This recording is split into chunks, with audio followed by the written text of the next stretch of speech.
Woo!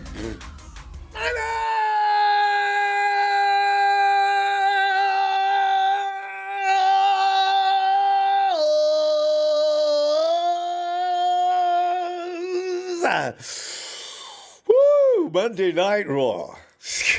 I gotta. Here today. Now that the Niners, I want to talk about this. Now that the Niners have signed Juice, after what appeared to be a long shot, signing a few weeks before the free agency period even started, to a 5-year, $27 million extension, the question now has to be, has the time arrived to expand Juice's role? Some observers would conclude that Juice could do a lot more given the chance. And you and I both agree on that, right? Tonight, taking your phone calls as we conduct the free Juice rally. Juice. Hey, it'd be funny because there's going to be butts in the seats this year, too, out of Levi's. It'd be great if the game was rolling along. 49ers probably most likely have control of the games. Most games, I figure, most of the time. But there should be that chant in the stands. Juice. Give Juice some more. Anyway, it's the free Juice rally on this Monday night. Your take on resigning of Jaquiski Tartt, along with everything else 49ers. Oh, by the way, Jaquiski Tartt's entry into the NFL free agency did not come at a great time. We're talking about a year that includes a shrinking salary cap, Tartt being 4 months removed from surgery to repair a turf toe, which, by the way, is a kind of injury that can be difficult from which to bounce back. Does the name Patrick Willis ring a bell? Willis never did come back from that toe. I hope they've improved techniques and surgeries or something, so Jaquiski doesn't have to come out there and try his best, and still a toe won't allow it. Tartt sustained a season-ending torn ligament of the big toe on his right foot while making a tackle in the Niners' November 5th debacle against the Packers. Tartt said earlier today, after re-signing with the 49ers on a one-year contract, quote, "At this point, I'm doing well. Surgery went well. Rehab's going well. But when it happened, I thought I'd probably miss a game or two to get the news that it was grade 3. It was tough for me," unquote. See, I don't even know the difference in degrees in these things. What is the highest grade you can get on a turf toe? That's scary stuff. The injury is the latest for Jaquiski Tartt, who is now 29, and like so many members of the 49ers in Red and Gold Club, has a track record that indicates a lot of missed time. QT has been available for just 36 of the 49ers' past 64 regular games due to a variety of injuries. And I still say, Jed, why the hell did you build that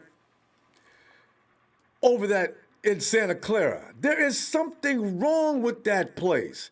We've had injuries, but not like this. It's obscene.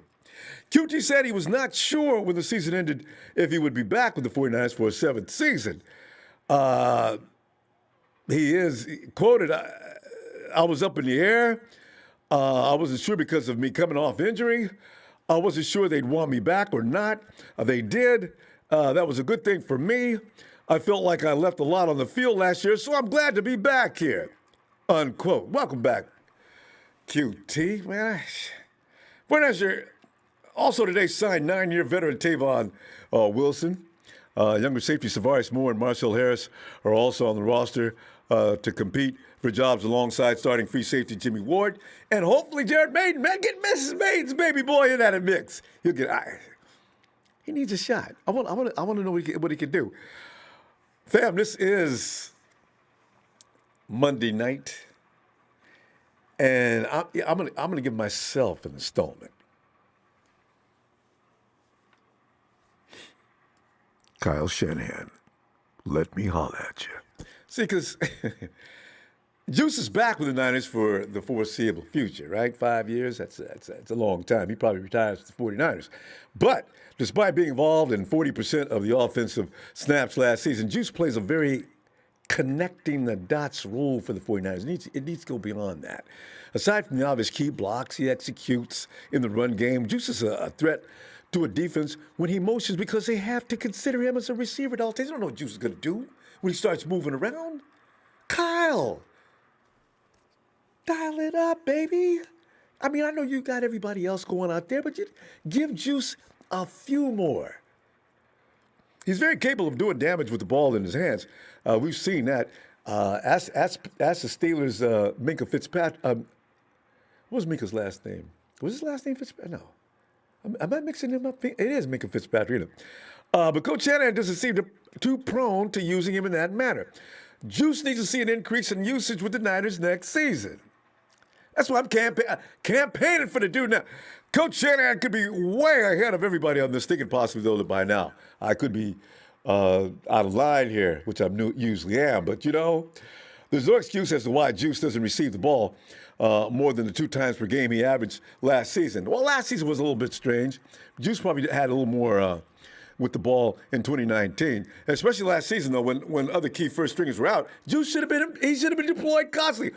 There were some of us calling for that on games where you knew Juice was probably the most dangerous guy on the field, not named Kyle Shanahan. 36 touches doesn't do him justice. It is why, in visiting the Niners, re-signing Juice was seemed unlikely in the first place by so many people because they could not validate giving him adequate money for just 40% of the offensive snaps. Shanahan seems to deliberately be putting a ceiling on the potential of Juice. Kyle? Well, everybody believes that. Cut him loose, Kyle.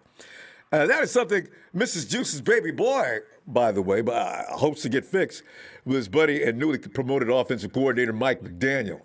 Juice, I'm glad you're bros with Mike, man, because it could make a difference. A politely smiling Juice at his presser last week after the dust settled, signed the contract and all. He's quoted said, "I'm definitely hopeful that having my guy more involved in the passing game might get a few more looks my way, so that will be something we see in the fall," unquote. Juice, man, I'm pulling for you, man. Give Juice the damn ball, coach. McDaniel very well should be able to implement Juice more. I wonder how much. Is Kyle going to let Mike write up the game plan every week or before every game? I'm wondering how that's going to go. Are they going to do that together? Doing so could aid and ease the pressure off of other skilled players anyway. So right now, defenses do not really have a reason to account for Juice anymore because he hardly sees the ball, coach. By incorporating more, the 49ers create unique mismatches. Let's face it, he's a fullback. I mean, his business card says fullback, but when Juice is on the field, you and I know he's way more than that. Even lining him up in the slot as a receiver is serviceable. In 2019, the passer rating when targeting Juice in the slot, are you ready? 116.7, and that's per PFF, who they don't miss no stats, right? It is more than just giving him handoffs and monitoring him out of the backfield. Juice just wants the ball, and he has openly admitted he gets a thrill out of it. He talks about that a lot. Kyle never pays attention to those interviews, I think. McDaniel and Shanahan are surely creative and logical enough to know they have a superb talent on the roster. Use him, Kyle. It is time for them to validate the contract given to him and let his potential run wild. Free Juice, free Juice, free Juice. Man, this is going to be the thing. Kyle, you know what? I'm sure with the things that are going to happen this year on that offense, a lot of people don't even see it coming. They're still crying about Jimmy. But now that you've got Mack in the middle, you got Williams. There's a lot of protection out there now, so there'll probably be adequate time for Kyle to just do anything he pleases. I know Jimmy can't do it, but he can, and will. So this is going to be the thing. We're going to see some things different this year, so maybe they will include Juice a little more productive than just trying to protect the quarterback. Because Juice is either blocking or protecting the quarterback, and every now and then Kyle will throw him a bone. But now you could see an expansion in the offense to a large degree, is my prediction on this. So let's see. Fam, hey, give me your feelings tonight on Jaquiski Tartt returning to the lineup. That's going to affect our draft, of course. I say that, of course, because I don't know if the 49ers are going to be satisfied with Marcel Harris and Tavares Moore. Were they going to bring in some competition if they could find it to compete with him or those guys? And it gives the 49ers, anything that gives the 49ers free reign to take the best player available in the first round is such a plus. I watched early this morning, Kyle Pettis. Pettis? Oh, my God. Somebody slap me. No, I'll do it. Kyle Pitts ran a 4.58. The big man can move. I know, right? I went through the same thing with Christian McCaffrey, though, when he was coming out of Stanford. I wanted Christian McCaffrey in the first round. I got booed. I got laughed at. Shh. Laughing now, man. Could have used Christian McCaffrey. For Kobe, hey, Robinson, I just heard Ford restructured $11 million. He restructured again? And Tartt decides makes sense. Wow, I didn't see that on the dailies. Ford, he finally realizes.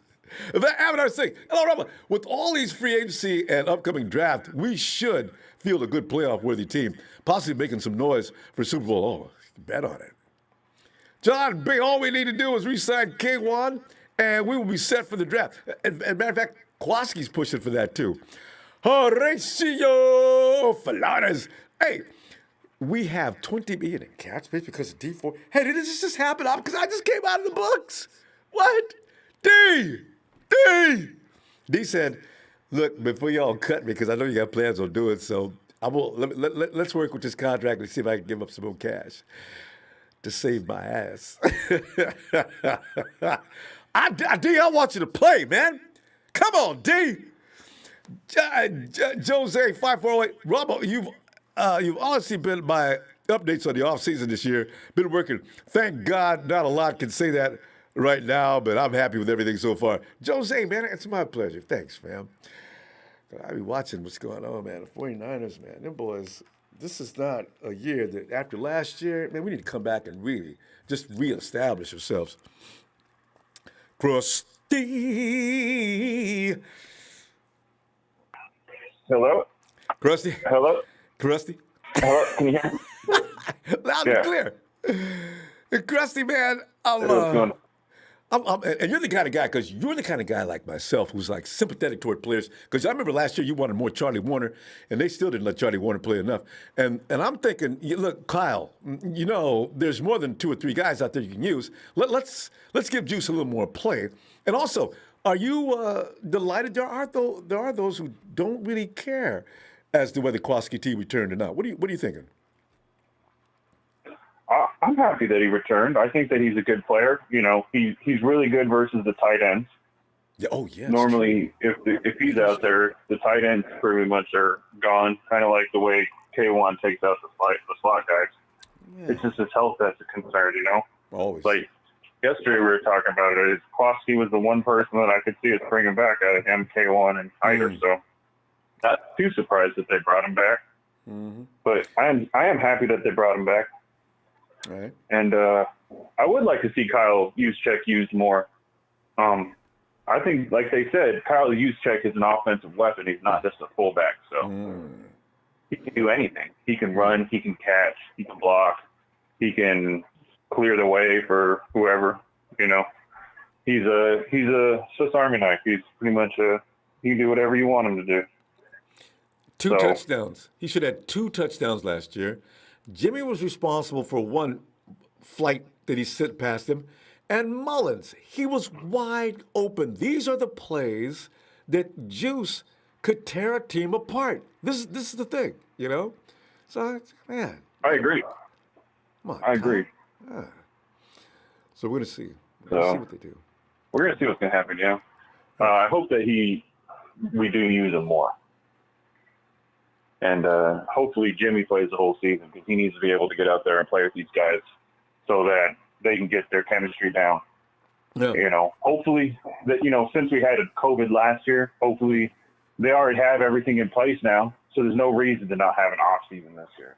Mm-hmm. So hopefully everybody will be able to have an off season no matter what. Yeah. And all the regulations and everything already in place. So. And their baseball stadiums are saying there's going to be butts in the seats. I'm saying, baseball's bringing fans back? Okay, that's all I needed to know. By the time football season starts, we're coming in. So, yeah. Right, even if the fans aren't in the seats, but they have the regulations, so they should be able to practice. So it shouldn't just be training camps. They should have their mini camps and off-season programs and everything. So we should have a better year this year. In this way, those who don't hopefully understand. injuries aren't a case. Yeah. You see, last Hopefully year, injuries aren't a case like they were last year. oh, please, Because pray. the team had an injury bug, and I don't know what it was with high ankle sprains, but it seemed like everybody had one last year. I think we had 5 guys. I'm not sure, but I think we had 4 Yep. or 5 guys that had high ankle sprains. You know, but Jimmy's was the only one that got a lot of attention. But we had a lot of guys that had that. It was crazy. Well, not just that, but we had MCL sprains. Freaking K1 had an ACL sprain. I never heard of that before. A couple ACL tears. You know, everybody was injured. Freaking Debo broke his foot. Kittle broke his foot. You know, hamstrings here, hamstrings there, everything. Should have sued the Jets. Their stadium got that all underway. Yeah, and you know, you mentioned about the preseason. Krusty, that is so important. Everybody likes to go back. Jimmy G sucked in game 1 against the Cardinals. You know, you guys, man, you know damn well it wasn't a normal preseason warm-up. The 49ers weren't on the field. There was no work being done. Right. And all you want to talk about is that one game that started the season. Well, not just that, because, you know, during the off season, during training camp, they have joint practices with other teams where they go up against other teams in practice as well. And none of that happened last year. They didn't get to practice with anybody but themselves. So they pretty much went out there rusty, not knowing anything. You know, nobody had a clue what the other team was going to do. Nobody had a clue of how everybody was going to be playing. It was just, the first game was a crapshoot. The whole first weekend, so nobody looked like they knew how to play. Kyle even said he had no game plan. They were just out there playing backyard football. And here come the haters. Hey, Jimmy, and you could see, too. Game 1. All right. But you could see the second game of this season when they started playing the Jets. Jimmy started getting his crap together and whatnot, but he got the high ankle sprain. We came out there whooping butt, so hopefully we have everything going because we didn't have any practices, you know, no preseason. Normally game 3 is what we had game 1 this last year. Yeah. Game 3 preseason. So hopefully we'll be able to have all that stuff out of the way. Guys are maybe we'll be able to see what happens.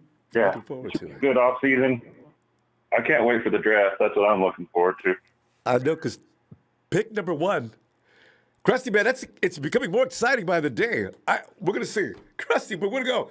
I'm going to be back. Go ahead, real quick. I was going to say, here's an idea. You know, what if during draft day we end up drafting Slater in the first round, and he doesn't slide into guard, and they end up shipping McGlinchey off to like the Colts or somebody, and he takes the right tackle spot. There's, you know, that could possibly happen. Krusty's setting the table. Krusty, we got to go though. We're going to see you Wednesday, okay? I have no problem with your idea. All right. All right, fam. Yep. All right. See you Wednesday. See you Wednesday. Hey, Tom. What's up? Tom, it's like. What's up, Ronbo? Hey, Tom, I mean, it's doing all right, man. It's free juice night. And you're feeling about to return to Jaquiski Tartt. I mean, it was, wow. I was caught off guard. I thought he was gone. I did too, actually. Or not going to be resigned. And it's a yeah.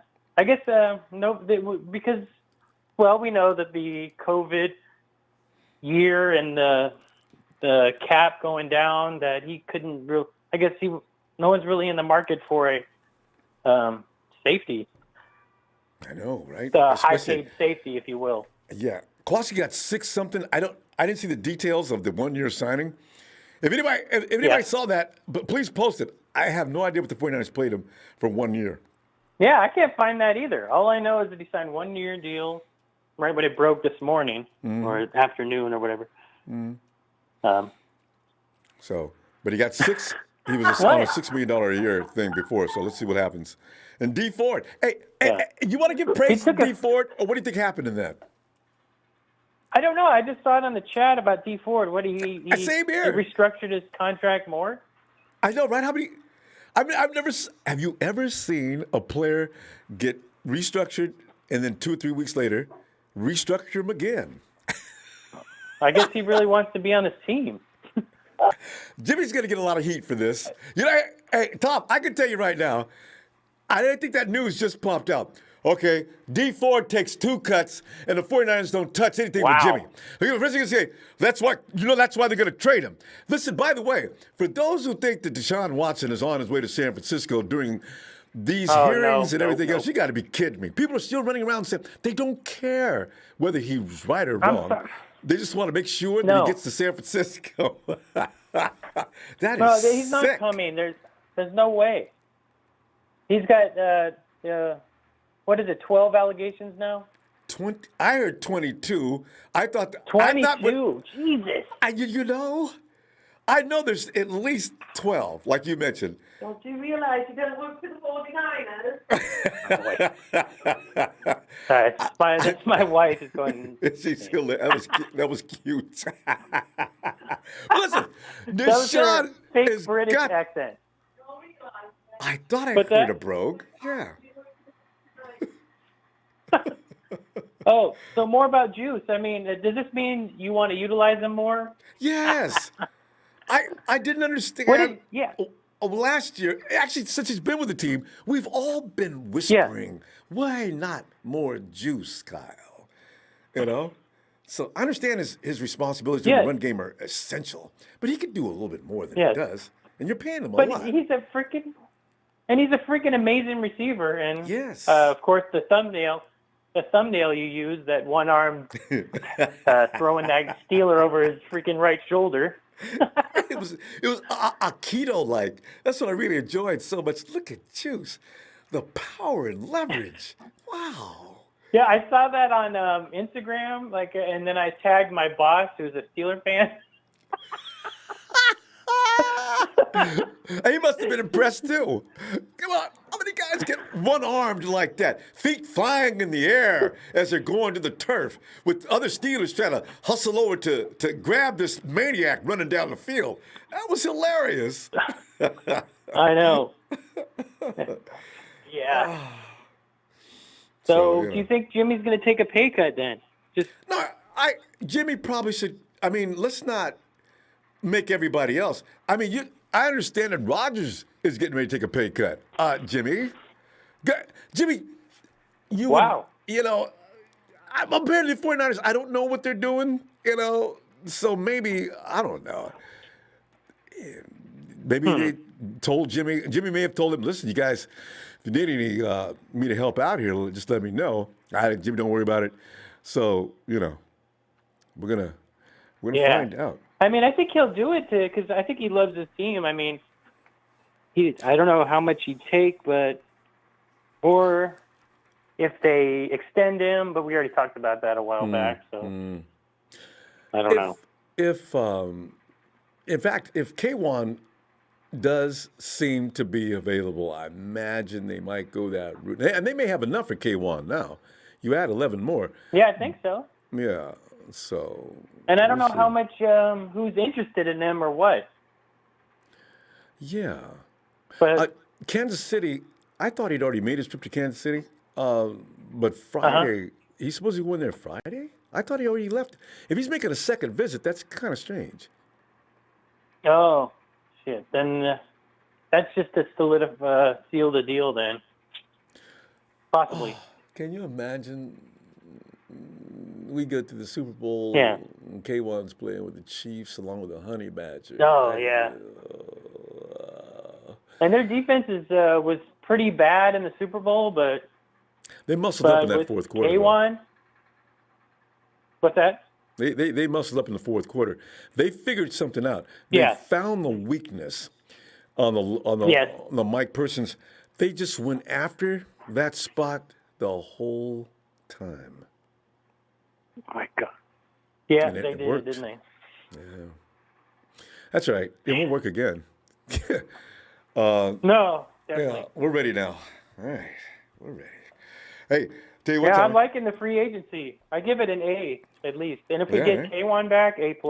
And that's all it would take. Tommy, I can't believe we're in. Tommy, let's see you Wednesday, okay?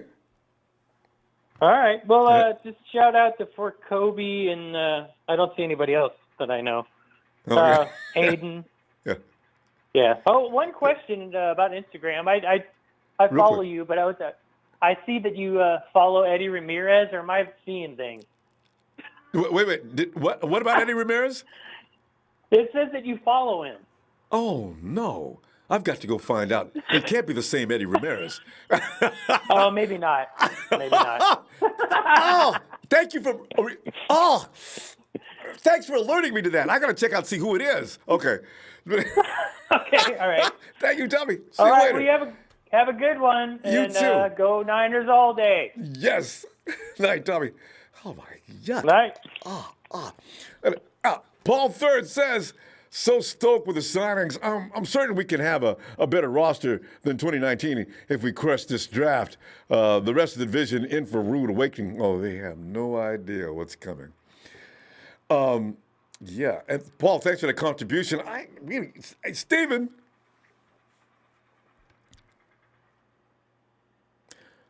What's up, Ronbo? Steven, it's the free juice rally, and welcome back, Jaquiski Tea Party. So, it's kind of a festive thing going on tonight. Anything else you want to bring to the table? But yeah, Steven, has Juice been underused? What do you think? Yeah, easily. He's been the most underused player probably in his entire career. He was playing with Baltimore. They didn't utilize him to his full potential. That's why he came to us. Mm-hmm. We started using him a little bit for basically blocking with George Kittle, and then so that way our receivers can get open, or so that way our running backs can get through. But when you throw it to Juice, he's only dropped it, I think, once out of the 4 times he's caught the ball. He's only dropped it once, and the man's a monster. Imagine you're a safety going after Juice in a Pittsburgh Steelers uniform, thinking you're the Iron Curtain, and you get thrown on your ass. I mean, that's humbling. Ask Minka. Minka Fitzpatrick ain't never been the same since then.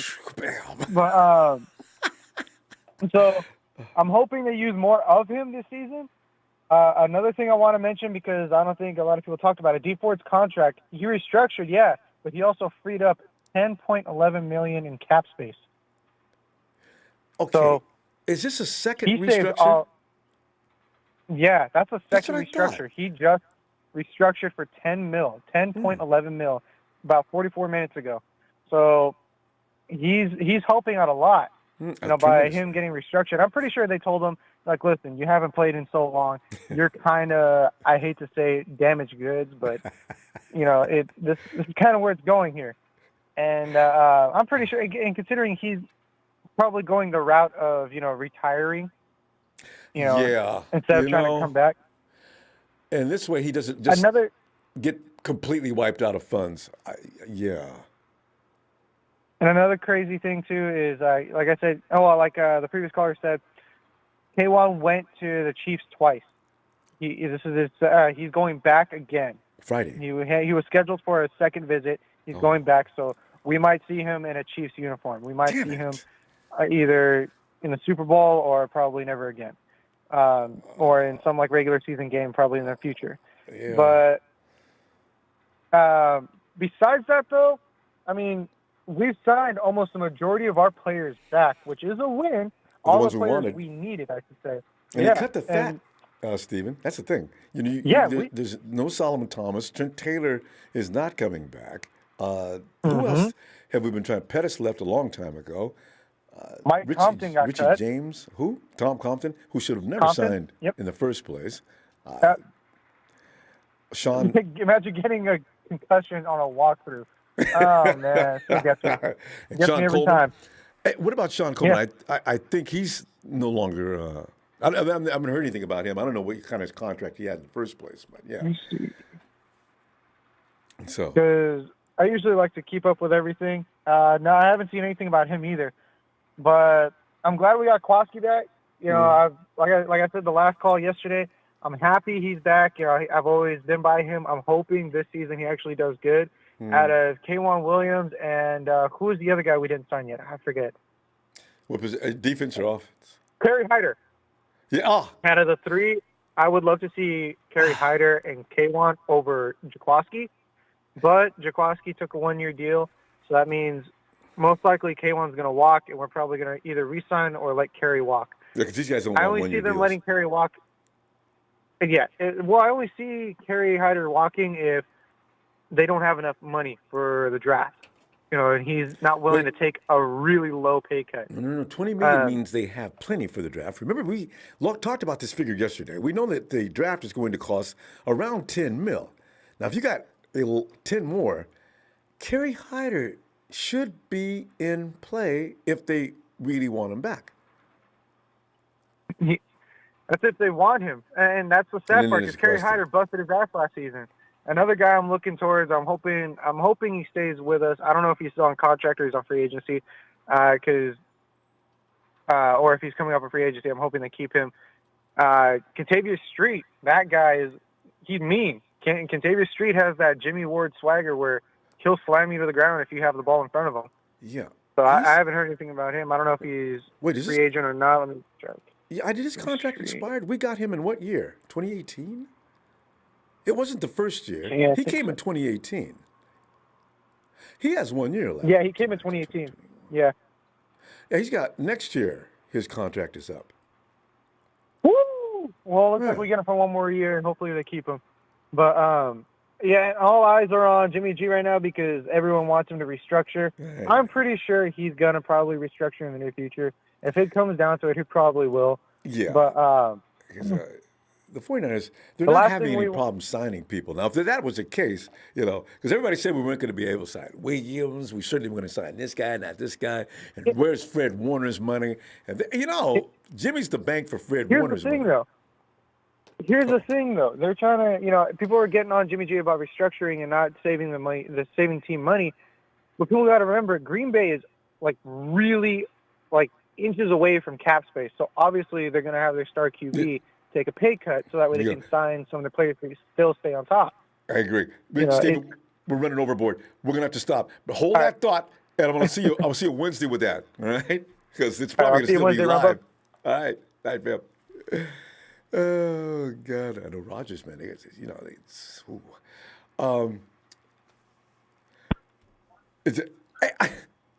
It's my partner in crime. Twitter crime, Brittany. Niners all day. What's up, Ronbo? Brittany, you were right too. Brittany, as I said, warning, Jimmy G supporters.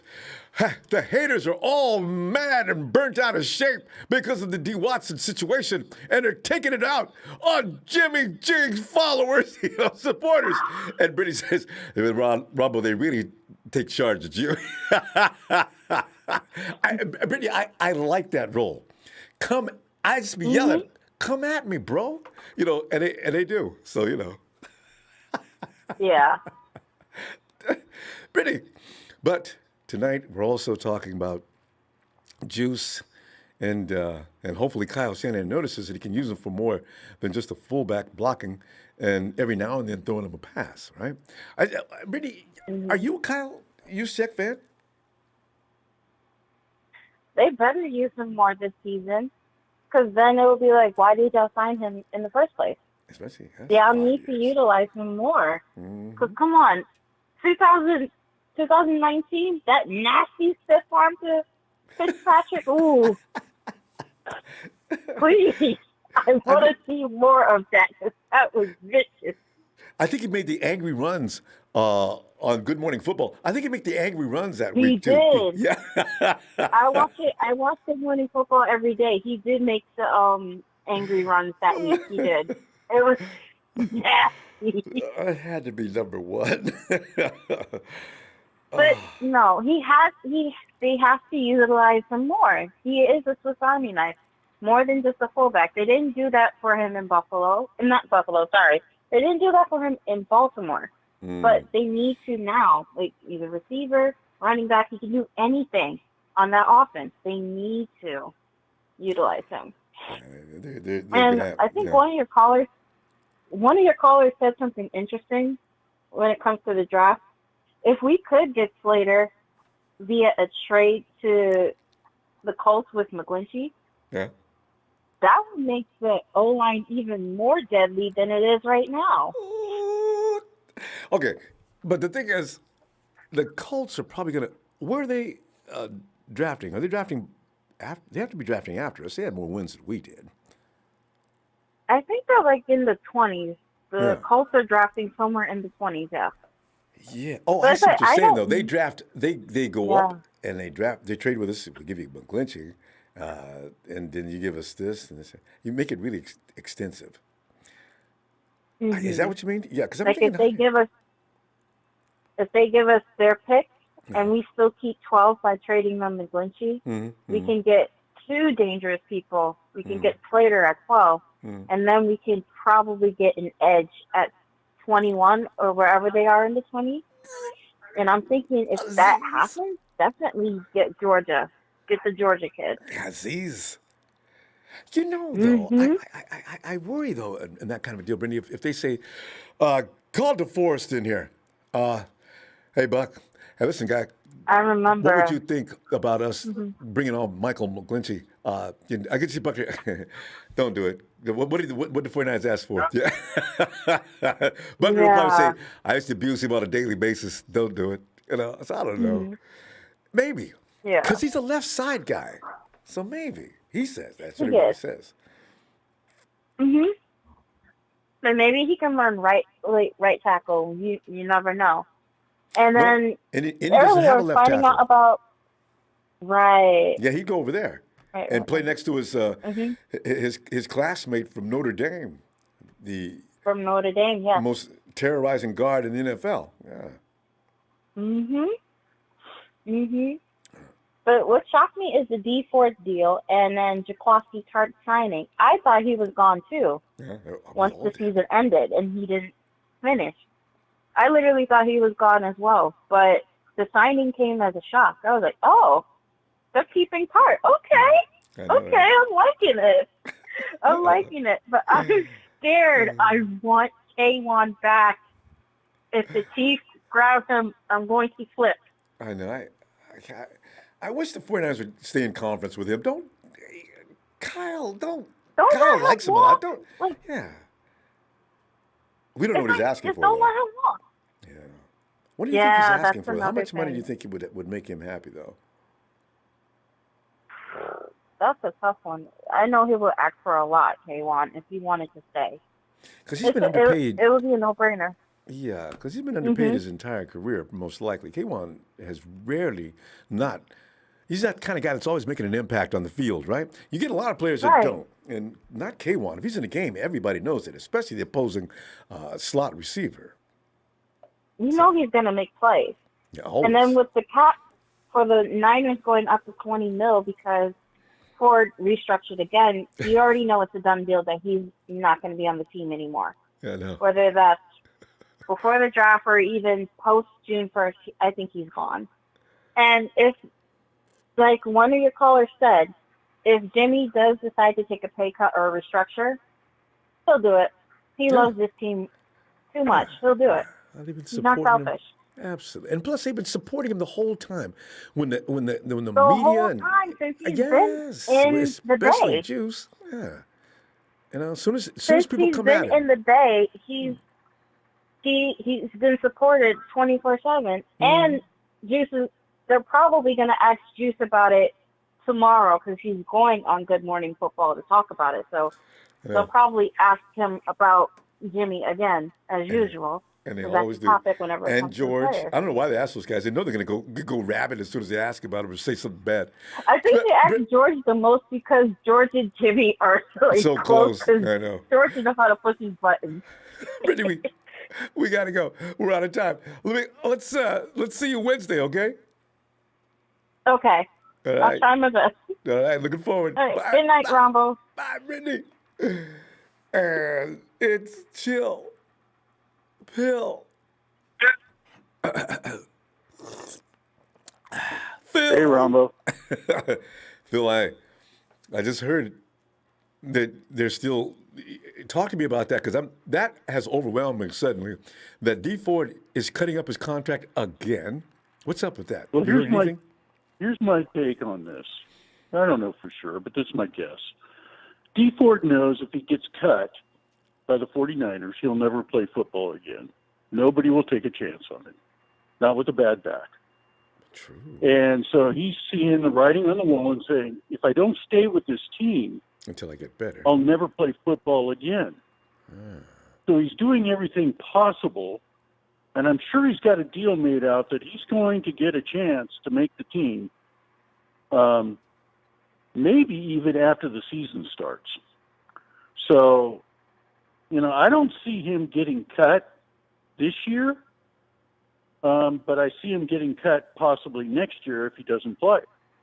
So, and Ibukam is the insurance. I mean, he's almost the exact same size as D Ford. And they're both 245. Oh. So, yeah. 49ers. And so I'm thinking, Phil. Ibukam's going to be used early in the season as the D Ford player. And if D Ford comes back, then we've got two of them, And, Phil, you just, that would be great. You just did it. Phil, first round. It's Aziz. We lost to Forrest. We got Javon. We're losing D, or he's not going to be able to play. The table's set. Here he comes. Yeah, and the reason they're not signing Hyder right away is because Nick Bosa, if he's healthy, Hyder would get no playing time, none, because Nick would be in there all the time. And it wouldn't be fair to him. Just go, Kerry. There's got to be somebody to sign you to give you some playing time. I mean, the only reason you would sign Hyder is if Nick's not going to be 100%. And is on a pitch count, so to speak. Mm-hmm. And you got to evoke him. Well, he's going to be a speed rusher on the other side. So basically, you move Armstead inside along with Kinlaw, and then you run Ibukum on the other DE as a speed rusher on the other side. So, I mean, that's how it works. And as far as Juice goes, what are you saying? Are you going to give him more touches? Because he's in there on first and second down. Yeah. He's in there on first and second down, but his value is on the run game. Yeah. He misdirects those linebackers to where Mostert, if he gets just an inch of daylight, can break it all the way. Mm-hmm. And that's why Kyle's run game is based on a fullback, tight end, and the two tackles are great run blockers. And that's what we got with McGlinchey and Trent. I get it. I just wish somebody could talk Kyle into maybe writing up a couple of more snaps for our guy. I think he could be even more effective. If that D's got to worry about that. But when we throw to Juice, it's usually on first and second down, and it's a play where they're not expecting it. I know. But on third down, and it's a passing situation, they're expecting Juice doesn't pick up the blitz that well. So he doesn't stay in the game. And we put another wide receiver in, which is a better receiver than Juice. Yeah, that's a good point. So that's why we don't. That's why it's the way it is. But his value is on the run game. And Phil, that's what.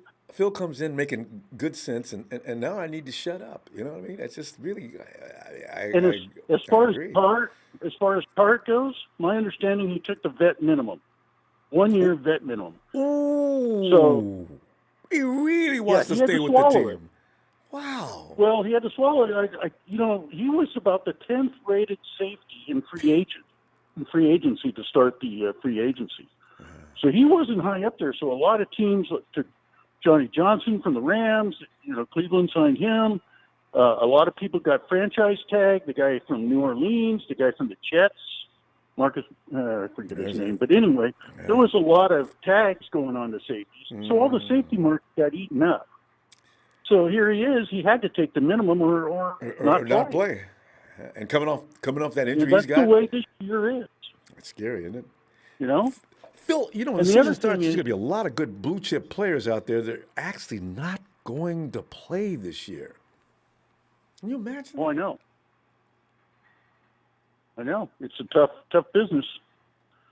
But the other thing I want to state is D Ford's restructure, even the first restructure, and Western Pittsburgh being off the roster is not on over the cap yet. So we're not even getting credit for those two issues where Richford's going to retire, and then we're going to name it a June 1st retiree so we can spread it out over 2 years and save about $5 to $6 million. And then D Ford's contract is about $9 to $10 million of savings of this year. So we've got about $16 million still coming to us. So restructuring Jimmy is unnecessary, irrelevant at this point. Yeah. And the only way Jimmy's going to restructure is if he gets another year of service that we have to put a signing bonus on, and he gets guaranteed money, and then, we're stuck. So I think the Niners are just saying, okay, we're going to step back from Jimmy, leave it as is, and let him play. And I think they're going to draft a quarterback next year. Yeah, exactly. And now that D. Watson is thoroughly out of the picture, and I'm not sure about the rumors we're hearing about 49ers, especially that. Well, the other one yesterday was just ludicrous. That wasn't true. But are the 49ers really tied at the hip with Texans about this? I don't see them giving up that kind of capital. Oh, see, Phil, we're going to have to wait. Not with this thing going on. Yeah. Remember, we're in San Francisco, and we're very liberal here. I know. You come so those things will fly in this city. Unless he's totally settled and he's innocent, Phil, and that's going to be very interesting to see. Phil, we got to go because we're going to be back Wednesday and looking for you then. See what else develops, okay? All right, Ronbo. Night, fam. Appreciate you, Later. Phil. Bye. Okay. Bye. Phil's always my go-to guy for these questions. I knew he would I feel foolish now, but I still want to see. I still want to keep the rally going. I want Juice to get a. But Phil, the way he broke it down, he's absolutely right. There he is. Darius. Darius. Oh, Darius.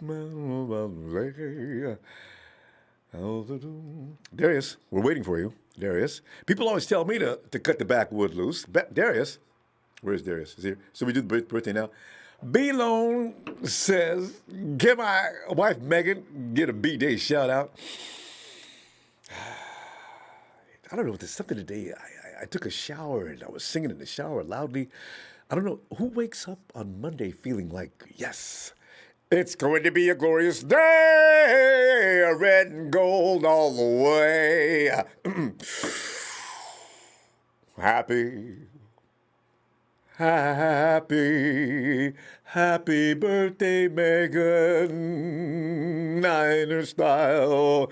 Happy birthday, happy Niner.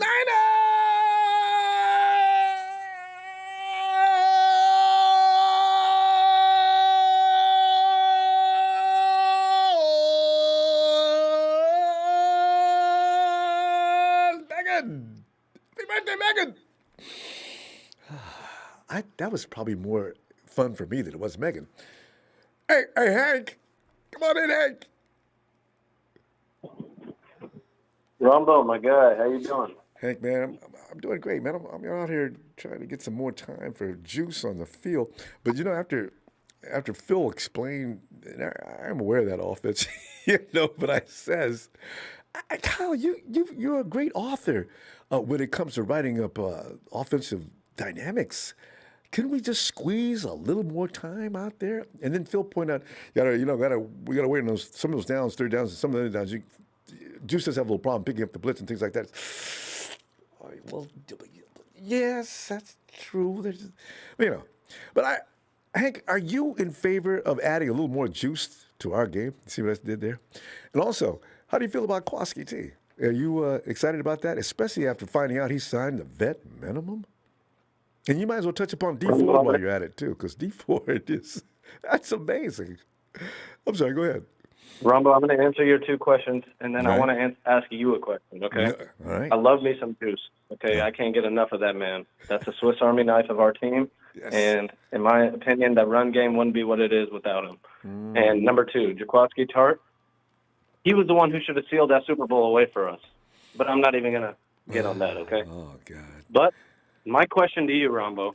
You're my boy, man, but I'm about to school you real quick, okay? Uh-oh. I've been schooled all I day. love you, Ronbo. It's okay. I really do Everybody love does. you, Ronbo, but I'm about to school you a little bit.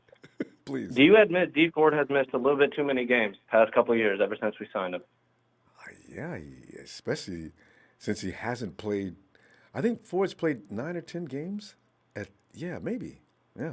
But go ahead. I know you're going to tie this to Jimmy. Go ahead. Finish it up. Go ahead. I got my stats with me.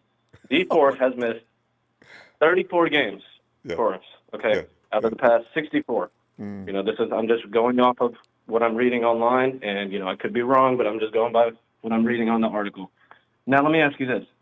Who do you think has missed as many games or as close to that amount of games for our Niners? Hey, is there going to be? Do I get a bucket of fried chicken if I get this question right? Ronbo, you get a bucket every month of the next year if Jimmy G gets us back to the Super Bowl, and that is the safest bet I will ever make in my life. Jimmy G has missed 28 out of 50. He has played. I'm sorry. He has played 28 out of 53 games. Well documented stuff. Yes, that sounds real similar to your boy D Ford's contract. And let me tell you this: we need a quarterback a lot more than a right end. So all I'm gonna say is, Ronbo, that's your boy. But listen, if you're gonna admit that D Ford has missed too many games, your boy has missed damn near as much. Hank, who are you gonna bring in to replace him? Who you got in mind? Ronbo, listen, I know how much you're against rookie quarterbacks, okay? But let me tell you one thing. Our team right now is not a quarterback-eccentric team, okay? What I mean by that is a quarterback is not going to make or break us to the Super Bowl. We get somebody like Deshaun Watson. Okay, now you know what? I don't know what's going on with his situation. You know, I don't know the man personally, but I'm just going by his talent. You know, that'd be amazing. But yeah, that's a lot of baggage right now. We might need to wait till I tell you what, I can tell you this calm about down him. a little bit. I heard he loves the fragrance of magnolia oil. Listen, here's the thing. I'm going to throw another joke out there, but I got to give you credit for this because I heard this from you. You know, as many hits as he took, that boy deserves a few massages, all right? Hank, listen, I have to tell you, I want the 49ers to draft a quarterback this year, and I wish he'd be a good one. People misunderstand. I know Jimmy's going to win as long as he's on that field. He's already proven that. He's won 70% of the games. Whether people want to give him credit or not, I don't know. But I do know that when he's on there, some magical reason, if you want to put it that way, they win. And I want that to continue. This is why I wanted that entire Super Bowl team back. Now, if they can find a quarterback in there, they could come in, compete, and take Jimmy's job, I say give it to him. But in the meantime, I don't want to be standing there with my jock in my hands with nothing but a rookie running that team, because contrary to what a lot of people believe, no, we do need at least a quarterback that knows what he's doing out there, especially in Kyle Shanahan's system, of which people have already decided anybody can run that system. Kyle's going to scheme people open. And then people who don't know anything about football don't understand. To learn a scheme is more difficult than learn conventional football. So this is why I'm saying, find somebody. If he can come in there and beat Jimmy out, okay. Yes, please. If not, Jimmy needs to stay put. Ronbo, I'm all with you on that. But the thing about Jimmy is, I don't know what it is. I'll give you that. You know, whenever he's out there, our team plays, our offense, our defense plays with confidence. Yes. But Ronbo, $27 million. That is not a $27 million quarterback right now. Now, if he wants to come back for 17 to 18, you know what? I like it. You know what? I signed a few more defensive players. And matter of fact, before I forget this, Ronbo, I want to ask you, what is the position on our team with the least amount of depth? Quarterback. We don't have any, but Jimmy. Listen, here's the thing. Oh, yeah. You'll get no argument out of me. I don't know. I feel your pain, but listen, the thing is, you got to realize Jimmy G's not even expensive. When you look around the league now, Jimmy's contract is getting small compared to some others, and especially one that just came from the Super Bowl. You got to take all that into consideration. But Hank, we're going to run out of time, and not for the reasons that we're talking about Jimmy. We're just out of time. Bro, I just want to ask you one question, okay? Real just quick. Because I might not be able to answer on the air, though. I've been going crazy in the chat about this. Ronbo, we have 2 linebackers and one of them is signed right now. We need excuse my language, kids are watching. We need linebackers on this team. We got 2 linebackers. One of them isn't even signed. And I don't know what we're doing about that position. If you guys think you could just throw in a Aziz Al-Shar out there, you got to wait. Just look at the highlights from last season. We got to really go, fam, because we're going to roll every time. And we're trying to keep it down. Good talking to you, Ronbo. Always good to talk to you. Be safe, all right? All right, fam, you too. And by the way, if anybody wants to answer that question about linebackers, jump right on in with that. Hey, let's go back to see if the man called Darius is ready. Darius. Oh, let's not do Darius anymore. Let me bring him in here and cue him, because it is time to say hello to Norm and... It's Niners all day. And night and twice. We got to get us a sip of this Modelo, because I got some things to discuss. Jump right on in there. I'm going to stay right out the way. Go ahead, Norm. First and foremost, with Kyle Juszczyk, yes, I do want to see him be out there used more, because he's more than just an offensive weapon. He's not a fullback. That term offensive weapon is for a reason. That man can run, he can block, he can catch. Not only just this, everything, he can throw them deep routes. If matter of fact, since we want to talk about people not throwing deep passes, one deep pass was thrown in the clink was the Kyle Juszczyk. There's a lot of deep passes thrown, and that's what people say. Like that's one of the things. That's the only deep pass he throws is the wheel route, and to Kyle Juszczyk and some other. I think there's another route too that he uses. That's the only deep pass he throws is the Juszczyk. Well, that's why they want to use him more. Okay, Jaquiski Tartt. Oh my God. Okay, I have mixed feelings about Jaquiski Tartt. Okay, he's fast. He was one of the fastest, hardest hitting guys they had on the team when he first got in.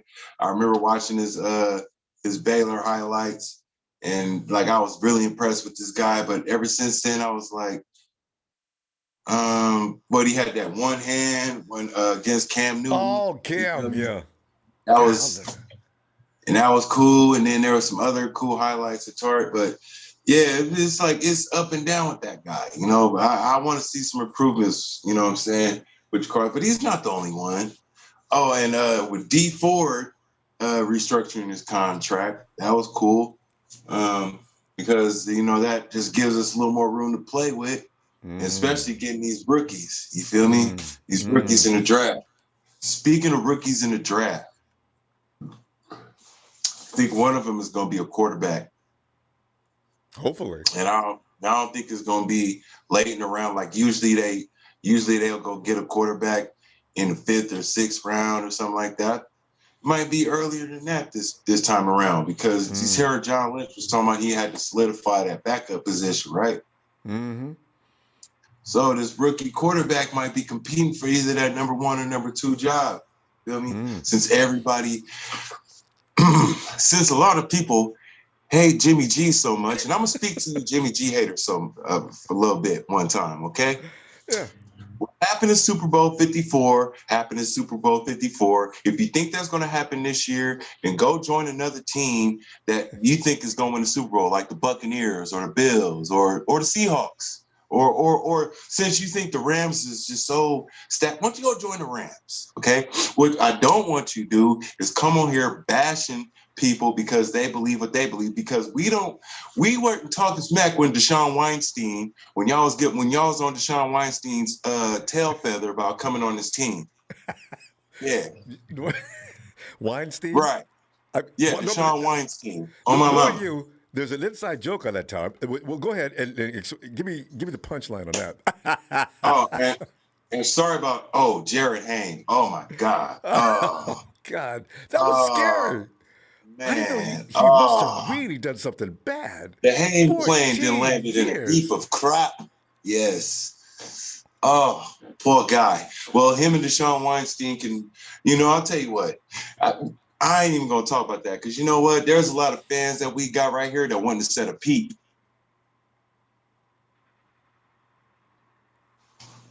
wouldn't have said a word. Yeah.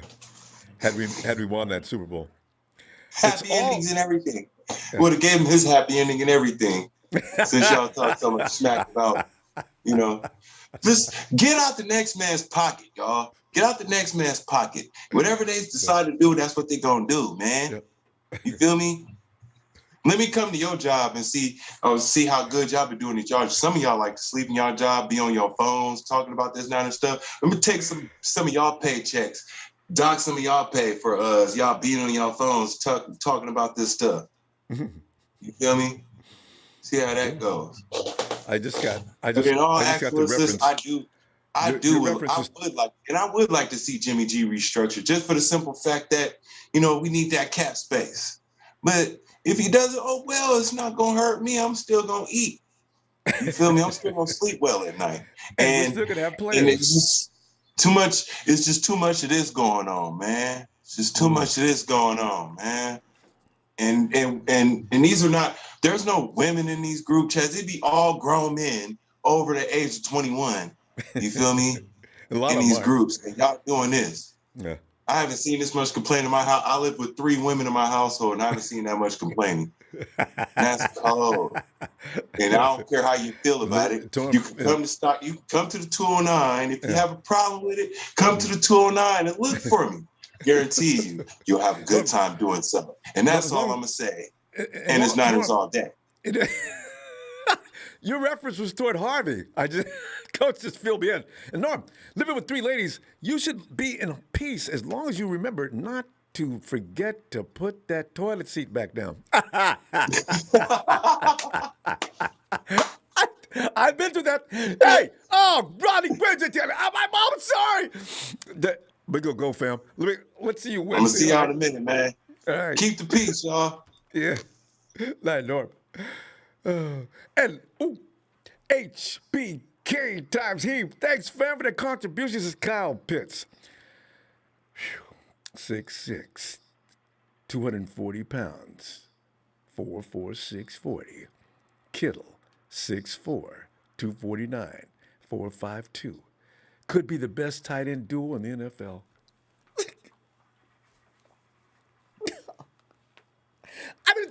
At number 12, Aziz is still on the chart, and by everybody's surprise, there is Kyle Pitts. What are the 49ers going to do? We'll be right back to continue with tonight's coverage of 2021 draft. And we're sitting here, oh my God, are you, Kyle, I'm a trade, we need the 12th to 13th pick. Hayden.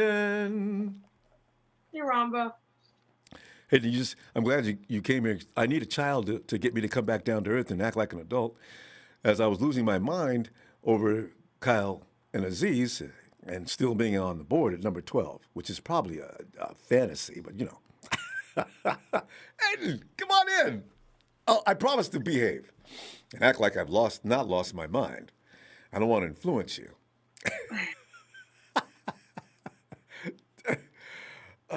Hayden. Okay, so Ronbo, so the topic is use Kyle Juszczyk more. Is that what you're saying? That's exactly what I was trying to get him more time. I'm wondering why Kyle doesn't want to use him anymore. But I feel it's kind of weird because the games he uses him, you see 2 touchdowns, 1 rushing, 80 yards. I don't know. It just seems whenever they want to use him, and I think that's been an issue for a while because the only time they really used him was the Super Bowl. When they really just started to use him, because the Super Bowl, they gave him passes. He got a few touchdowns, I believe. And we scored. Touchdown 49ers, right? Wasn't he the first guy to score for the 49ers, actually? In that Super Bowl? Ah. Well, it was 3 points and then the touchdown. So. That game, Tavares more balled out. Yeah, hey, Tavares, INT, yeah. Yeah, and a lot of third down stops he did on crucial third downs. Except for that bogus call they made on him against that Travis? one Kelsey. But if they did things to us all game long, referees, what? I didn't see anything. Oh, but you saw that though, right? Okay, there you go. I made a post on Instagram. I would feel bad for the Chiefs, but I don't. and then I showed Jimmy G getting slapped when he went out of bounds. Him getting like helmet to helmet. Yeah. The when Richard Sherman tackled the running back out of bounds, and then it shows he was not a touchdown. You know, Yeah. it's one of those things where the game wasn't completely in the 49ers' control to begin with. It was Bill holding Vinovich. Sanders and Nick Bosa the whole game, you know. Yeah. But you know, that's in the past because Yes, nothing we can do about it. May as well stop crying about it. Yeah. So Okay. it's okay. So basically, I have mixed kind of like Norm. I have mixed emotions about him because like he's cool when he's on the field, but I feel like that's just the Niners' problem in general. When are the top guys on the field? You know what I'm saying, Ronbo? I mean, plenty. You go down the list of guys that have played partial seasons for the last Had 3 years. 2 rushing touchdowns last season. Think about that. 2? Yeah. Dak Prescott had more than him. Dak was out, wasn't he? I just realized that's funny, Vane. It's, you know. Kittle too. I mean, I love Kittle. I mean, last year against the Packers. Well, not last year, but when we went to the Super Bowl. Yeah. He played on a broken ankle, I think, against the Packers. Yeah. We destroyed them. But George he gets will play if he can walk, and the doctors still say, Kyle, you will not play him. You will not play him. You will not play him. And George then make a background. Come on, I'm fine. You guys, I played under worse conditions. George is scary. The guy's tough, but he doesn't know when to stop. You got to protect him from himself. Because he gets just one of those days that's just gonna break down on you. Because I can't tell you how many times I've seen him get injured in the past 2 years. You know what I'm saying? But that's. He was wearing a flat jacket year before last, Hayden. Yeah, a flat jacket. I don't think I saw that until like the week 17. He just put it on. I was like, huh? He had ribs that were either bruised or somewhat cracked. George he likes that. Remember when he was laying on the ground, the guy body slammed him in the end zone, and George is laying down on the ground laughing hard as the guy's driving him into the dirt. He's a psycho. I love that guy. I do like that side of him. So here's my little report on the the Hayden report on the free agency. The Niners are seem interested in, or just like a position. So they're trying to like get the replacement. I feel like for Bourne, like a veteran slot guy. Oh yeah. Because they're interested in Danny Amendola, Golden Tate. And I knew it. So it's going to be Amendola, Hayden. You know what? Let's talk about this Wednesday. That's going to be a material I really want to get into. Who's going to take Kendrick's place? All right, and I already saw those names. It's going to be Amendola. He is Jimmy friendly. Jimmy knows him. Okay, anyway, Wednesday. Okay. All right. All right, Pam. Night, Hayden. Where you at, TG? I'm sorry. Say it again. Okay, we missed that. Hey, John. Hey, get that on the chat. Ronbo. John, man. Hey, John, having fun here tonight, trying to wonder why Juice can't play some more. Actually, Phil's made it very clear as to why Juice plays the amount of time that he does. But that's how he gets paid a lot of money. There must be something else we could squeeze out of him. Maybe he could hand out flyers in the stands or something during halftime. But we need to get more out of Juice than what we're getting. He can do a lot more, and he wants to, you know. And about Jaquiski, is he one of the guys that you were looking forward to seeing sign back or not? Ronbo, first, I want to address something. It's the elephant in the room in the chat. Okay. You know, the Jimmy Garoppolo thing, you know, is becoming very like insanity. You know, doing the same thing over and over again. You know, it's basically just idiotic. But I always has. Jimmy Garoppolo. Jimmy Garoppolo's going to be the quarterback because I asked the question on another podcast on the weekend. Someone said, oh, Jimmy Garoppolo is brittle. He's brittle. He's brittle. Why would the 49ers or any team in the NFL want to trade a brittle quarterback? And what stupid team is going to say, hey, let's bring in a quarterback that plays 52% of the time? The 49ers are stuck with Jimmy Garoppolo. Like, I'm John Lynch. Hey, anybody want a brittle who only plays 52% of the time? John Lynch, you must be high. John, wait. You must be high. I think the Patriots might step up. I don't know. I heard that they were pretty interested, but other than that, I don't know. Well, the Patriots, you want Jimmy Garoppolo back, give us what you want. It's just idiotic. Like, it's something that, it gets tired and, idiotic. It's like a fan base, the faithful fan base. Yeah, John, I just it's want to divided over John, one dude. Yeah, John, you know what, though? Here's the thing.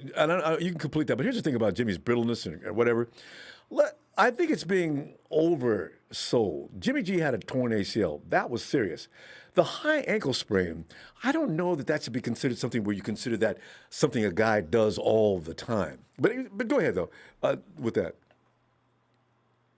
Well, I really don't want to bring this up because, I want to talk about football, but 2020, something called a global pandemic happened.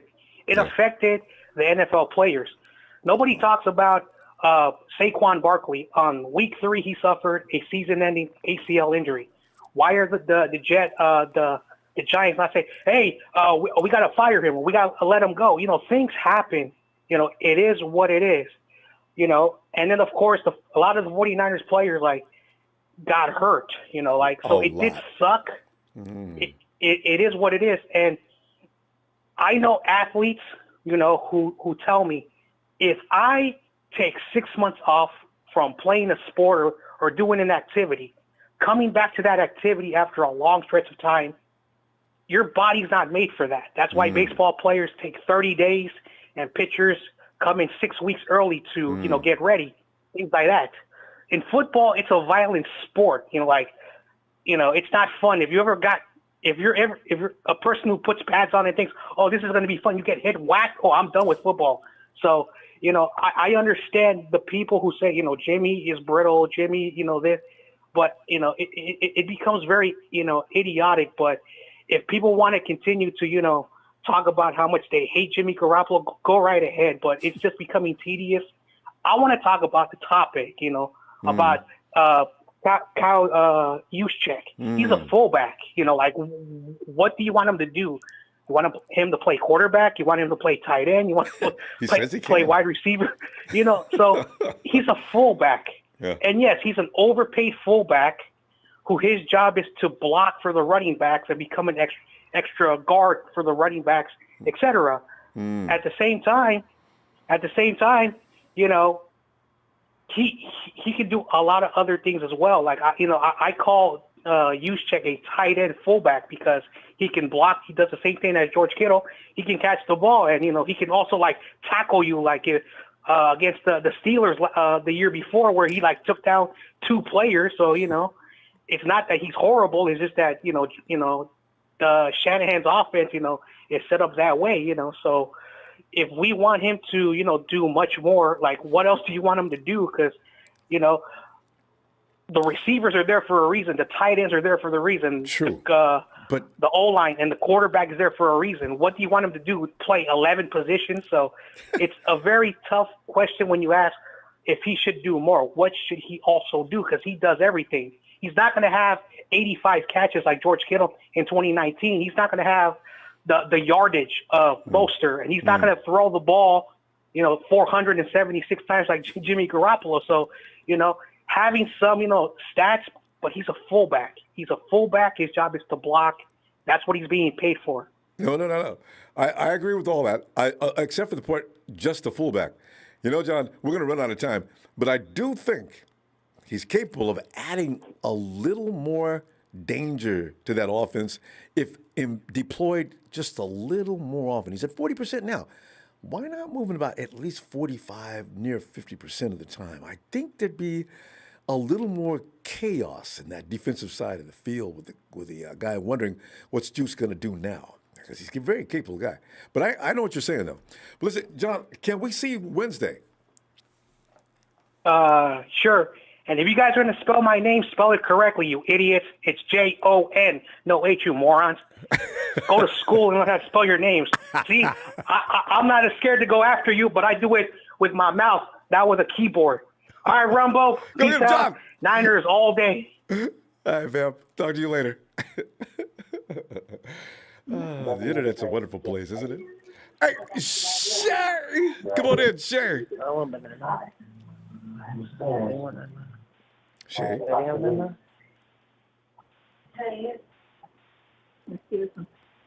Sherry, Sherry.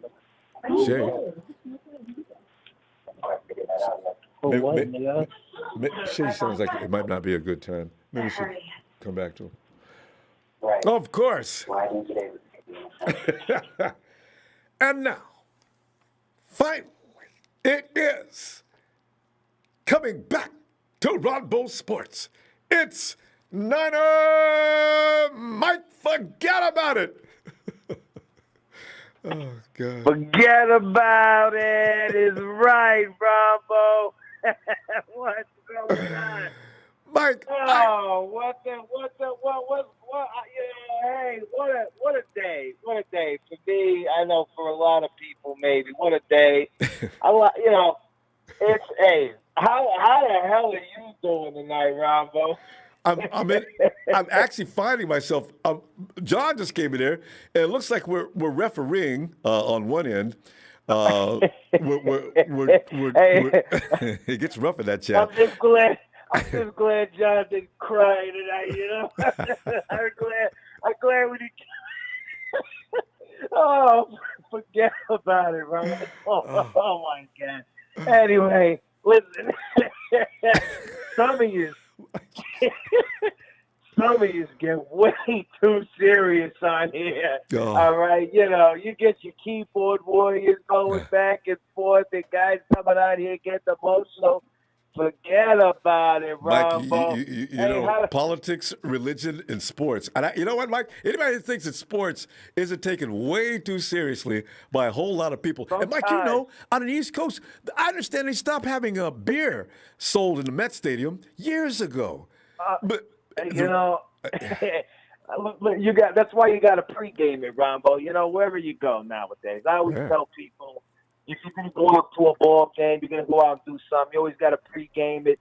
That's the smartest thing to do, and it's also the cheapest thing to do, Ronbo. I don't know about you, but when I go down there, one of the things that broke my heart, I swear to God, the first time I went to the Levi's Stadium, Ronbo, paying freaking $14 for a beer. I couldn't freaking believe it. It broke my heart. I told my brother, he was trying to match me round for round. Don't worry about it. I got you. But Mike, $28 every time we wanted to get I know, it's insane. beer, Ronbo. But Mike, the thing is, you can drink beer in Levi's Stadium and not look to get knocked completely out. Because I said in the Mets, I don't know whether the Mets were playing, but beer's not going to be sold anymore during Mets games, as Mets fans have gotten completely out of control. I said, Jesus, it's the beer? God. That sounds about right. Right. The unfortunate thing, they're going to blame it on the beer. But, that's the one thing, too, about baseball. Ronbo, it goes on and on, But anyways, but Mike, we're going to run out of time. Yes, Mike. I mean, how do you feel about Juice's role in this on this team? Is he doing enough work out there? Or do you think he should be doing a little bit more? Listen, I think that Juice does exactly what Kyle Shanahan asked him to do. That's Good what point. I think, Ronbo. Yeah. He always has, sometimes he's a little more in the game plan for whatever reason. Sometimes he's not, But at the end of the day, when they call upon Juszczyk to do what he needs to do, he always does. Very rarely has he dropped a pass. Very rarely has he missed a block, that was flagrant, So I think he's definitely an integral part, and I also think he's a solid weapon, Ronbo. Look, even back when teams had fullbacks, you know what I mean, Ronbo? Yeah. Even when teams had fullbacks, not many of them could go down and catch a 30, 40-yard pass. He could do that. I mean, You know not, what I mean? He could 2 or do 3. that. You know, other they, than, I know, but you know that's the thing with him though. Kyle loves drawing up those wheel routes out of the backfield, and he catches it going down the sideline. Those are nice little 25, 30-yard passes. Those aren't, you know, catching it out of the backfield or a little screen. And you had to run route. You know. Yeah. Yeah, exactly. So I think he definitely, you know, is a good part into that. You know, and for what it's worth, you know, now that we got that out of the way, before you get rid of me over here, right? Because I know you're gonna tell me we're running out of time. We are 3 minutes. but, yeah. but you know, Jimmy G. I just want to say this, all right, for me personally, all right. When I talk about him, I talk about Jimmy G like I talk about any of the other players. Because you know what? All feelings aside, all right, people lie, but numbers don't lie, Ronbo. And, you know, the caller that called in a little bit earlier, and he was telling you about the amount of games missed between Jimmy G and D Ford, that's real shit. You know what I mean, Ronbo? That's that was real. Hank. Hank still wondering about the linebackers, too. You could definitely, we do got to get a linebacker situation. Hey, you know, I'm surprised Alden Smith is still out there. You know, that means that the Cowboys ain't willing really to pay him. You know what I mean?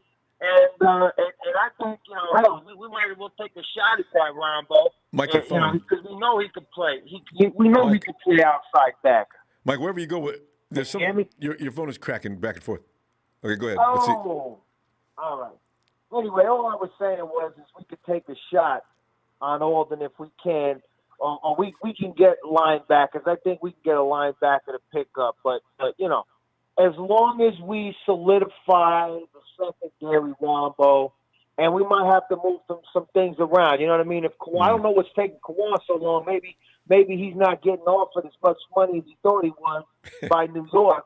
You know, because you know that's where he really wants to go. If he doesn't come back with us, he wants to go to New York. You know what I mean? He's from there. Jersey. He wants to play out. Yeah, he's from Jersey. He wants to play out there if he could for the right number. But if not, I could definitely see him coming back to us on a 1-year deal, just like Tartt did, you know, and we can go from there and see how it plays out. If not, I look for us to draft a cornerback unless the Pitts kid is there in the first round. If Pitts drops down to 12, Ronbo, honestly, I don't know if the Cowboys will pass him up, believe it or not, as much as I hate to friggin' admit it. I don't know if they'll friggin' pass him up, you know, picking right in front of us. If he falls that far, and I would hate to see him go to the friggin' Cowboys. And no, because we all agree. Nobody wants to see the Cowboys get anything good. It was like when they got CD friggin' Lamb. You know, it almost broke my heart. You know what I mean? I couldn't believe it. I didn't want to see him go there. The guy's good too. Mike, Ronbo, look, I appreciate you, Ronbo. As always, I appreciate your platform. All right. Thanks, Mike. Stay up, stay safe out there, and look, don't take it too friggin' serious. All right? don't let some guy behind the computer screen or behind his phone or whatever get you all upset and your feelings like that. All right, Johnny boy. Anyway, Ronbo, you have yourself a good night. I'll talk up with you later. All right. Looking forward. See you Wednesday, Mike. All right, Ronbo. Forget about it. All right. Oh man, night, Mike. He just brings even in the evening, he just brings a ray of light, sunshine. Hey, we were looking for here. Oh, Rebel D or Jimmy is stuck with our ungrateful fan. You know, fans, John, you know what that is? I keep wondering. I think I'm going to note tonight. You know, I feel sorry for G's out there trying to do the best he can with having the things he's had to deal with the last couple of years. And, you know, because, you know, we were horse poo-poo before Jimmy G rode in. And then all of a sudden we're real relevant. Jimmy gets hurt trying to win, which is usually what sets me on fire. And I'll come after I will come after my fellow fan in a heartbeat when he starts getting too vicious and too disrespectful. And then that's when I get myself into trouble. Do you think I give a... And so, you know, this is where the thing is I get upset about. We were trash before he showed up. This is why I'm ready to kick him to the curb just because we're having a little bit of an injury situation. Oh, Ellis.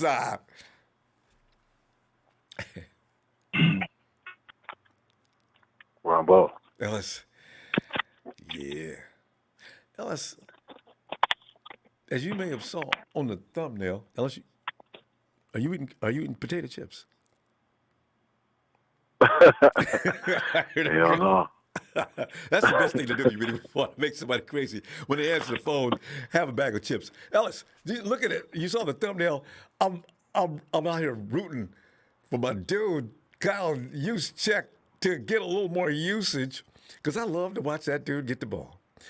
But, you know, Phil pointed out some of the nuances and dynamics of the game to my wanting Juice out there more. He's really now being used more than most fullbacks, and to expect it to expand is probably not going to happen. But don't you enjoy watching him work out there? Yeah, I mean, look, man, he's the greatest fullback in football, and I think he'll be a Hall of Fame, player. He'll get a jacket when, So I'm just saying, like, let's not get it twisted. We do all of this fluffing about Trent Williams. Let's give Kyle Juszczyk his respect, gentlemen. He is almost as, and if not as key as George Kittle in our offensive scheme, in our blocking and everything. And, thankfully we got Ross Dwelly there. He was able to fill in a couple of times, but you take him out of the equation, he's as important of a piece as you can, as you can get. Look at our defense. When we miss an important defensive key player on our team, how we try to compensate, or how we cannot even do that. You know what I mean? So I love Kyle Juszczyk, man. Yeah, I love Kyle Juszczyk. We need him for the years that we're going to be here, and the fact that he'll be here during the, pretty much all of Trent's contract and all that. And Trent's contract was split up, and a couple of different contracts, and there's some benefits for us, and everything is just not all into his benefit. So we have some things working into our benefit here with these contracts, and it was a lot of money, but it wasn't for just anybody. So we'll see what happens. If, I think that we still will be able to make some more space on that cap. I'm not sure in what areas, who's going to, if there could be a last minute thing with Jimmy, that could be the last thing that they're waiting for, that, maybe we're all kind of waiting for, and Jimmy restructures, and, how much of a breath of fresh air would that be for us to have some more freed up cap space, and, just to be in the right position, you know what I mean? So we could be having that come too, so, I don't think it's really too much to stress about cap-wise. We made some really good decisions. We made some secure and some, some logical decisions so far, and we still got the draft, and I think we're going to do really well in the draft. Whatever we're unable to do here, we'll be able to, compensate for that in the draft, most definitely. I like the Jaquiski Tartt sign. That was unexpected, so that kind of tells us, at least is what it seems, is that K1 may not be coming back if that was the case. Because for me, last night when we talked about it, it was the other way. It was either or, you know what I mean? But I just definitely wanted to make sure, there was some secure, position in one of the two. But, Shark was just really, like, even when he come back from his injury, he'd be right back in again like he never left. So that presence was just very key, for me. Serious. And Jaquiski's still a really good player, so hopefully we were able to structure things in the right way, for him with his injuries and stuff like that. But he's hungry, and a lot of these guys have had some time to heal up. They're talking about Jadeveon Clowney is fully healed now. We'll see how that materializes in the NFL. But would you bring Jadeveon Clowney? I'm kind of done with him and the dude we got from Detroit. No. Yeah. No. All that money. I'd give that man from the Redskins. Is it Kerrigan, or what's that big guy's name on the defensive line? Yeah. Something.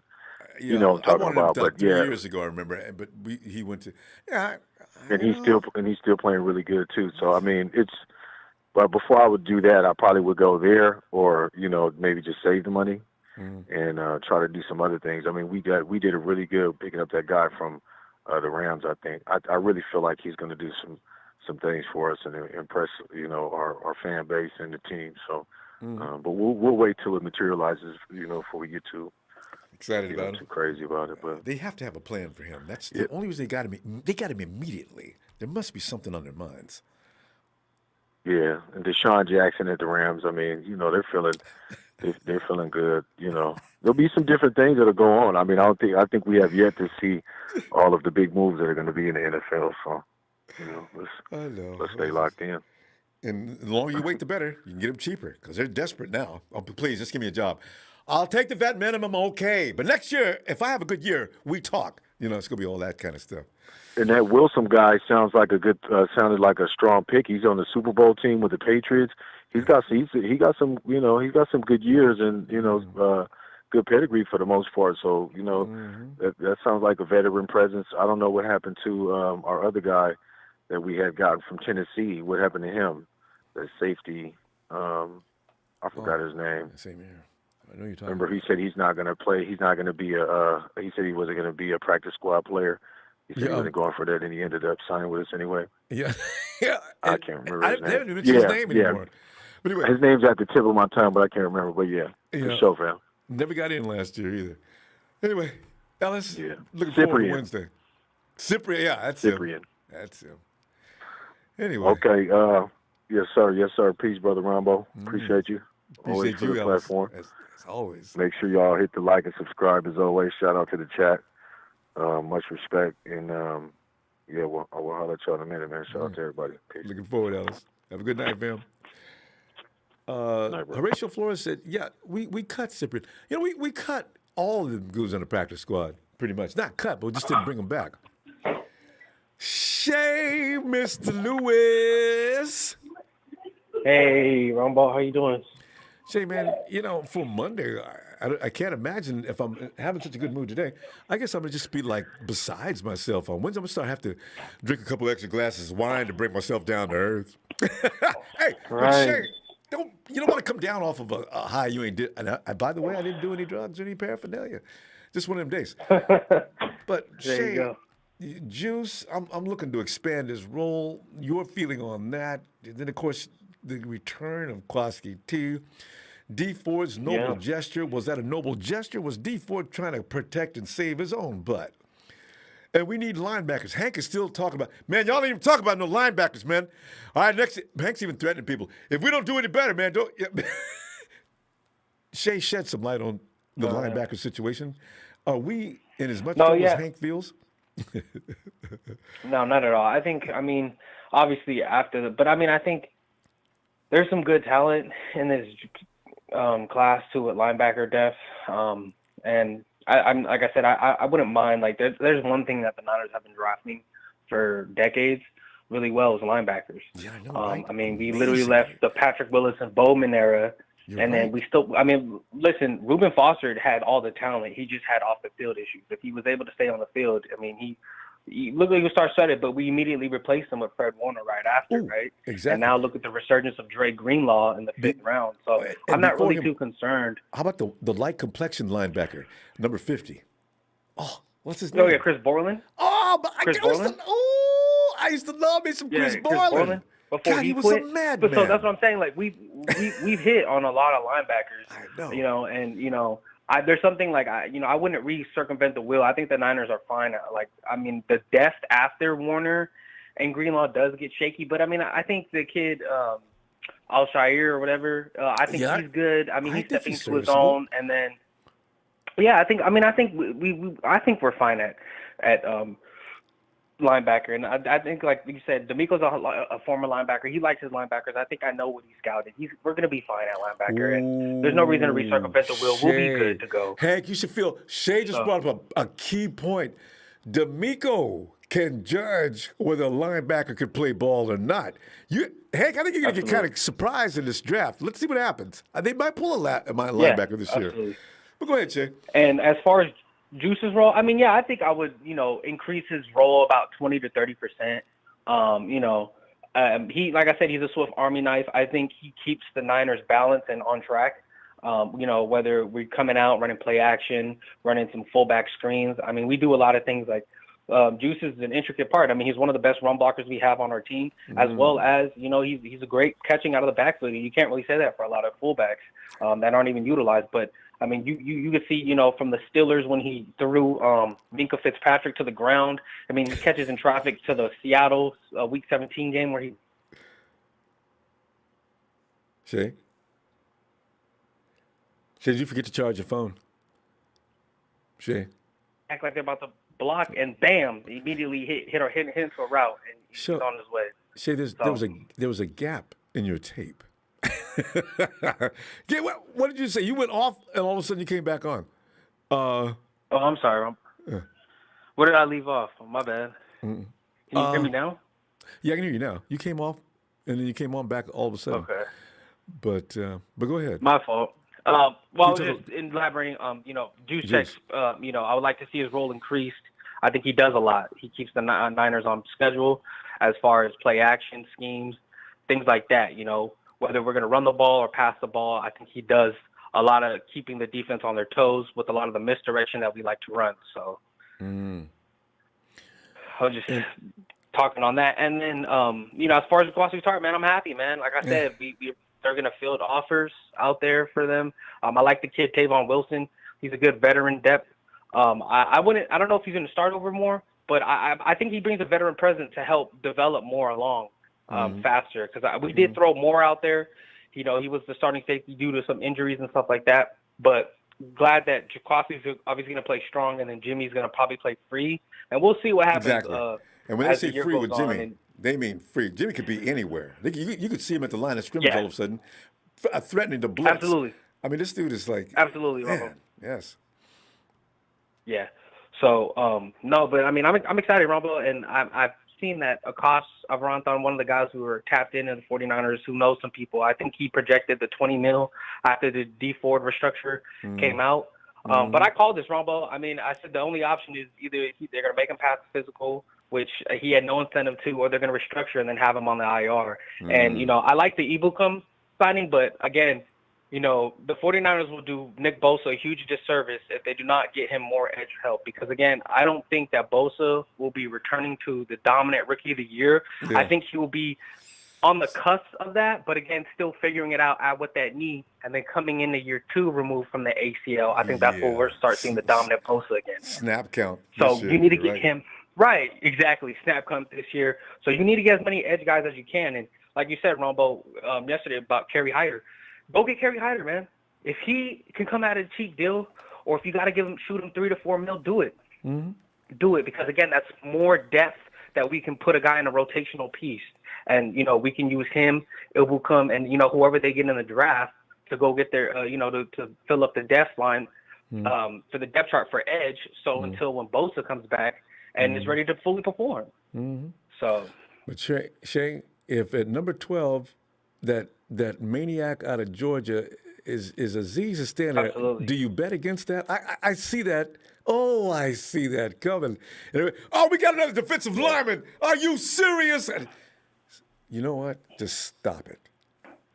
Ford is not going to come off the edge but Niner fans can't be that naive, though, Ronbo. Like, how is it another defensive line? Yes, I'm sorry, we're getting a draft in the defensive edge, but look at the gap we hit. D Ford might never play again. Nick Bosa is coming off an ACL, so what edge do we have? It's almost like you have to take one in the top 3 rounds. And he's another just like we're first talking rounder. about guard or whatever, you have to. He's another first rounder. And I'm on Aziz, man. We'll be like WFT. I've been on Aziz for a while. Yes. Oh, absolutely.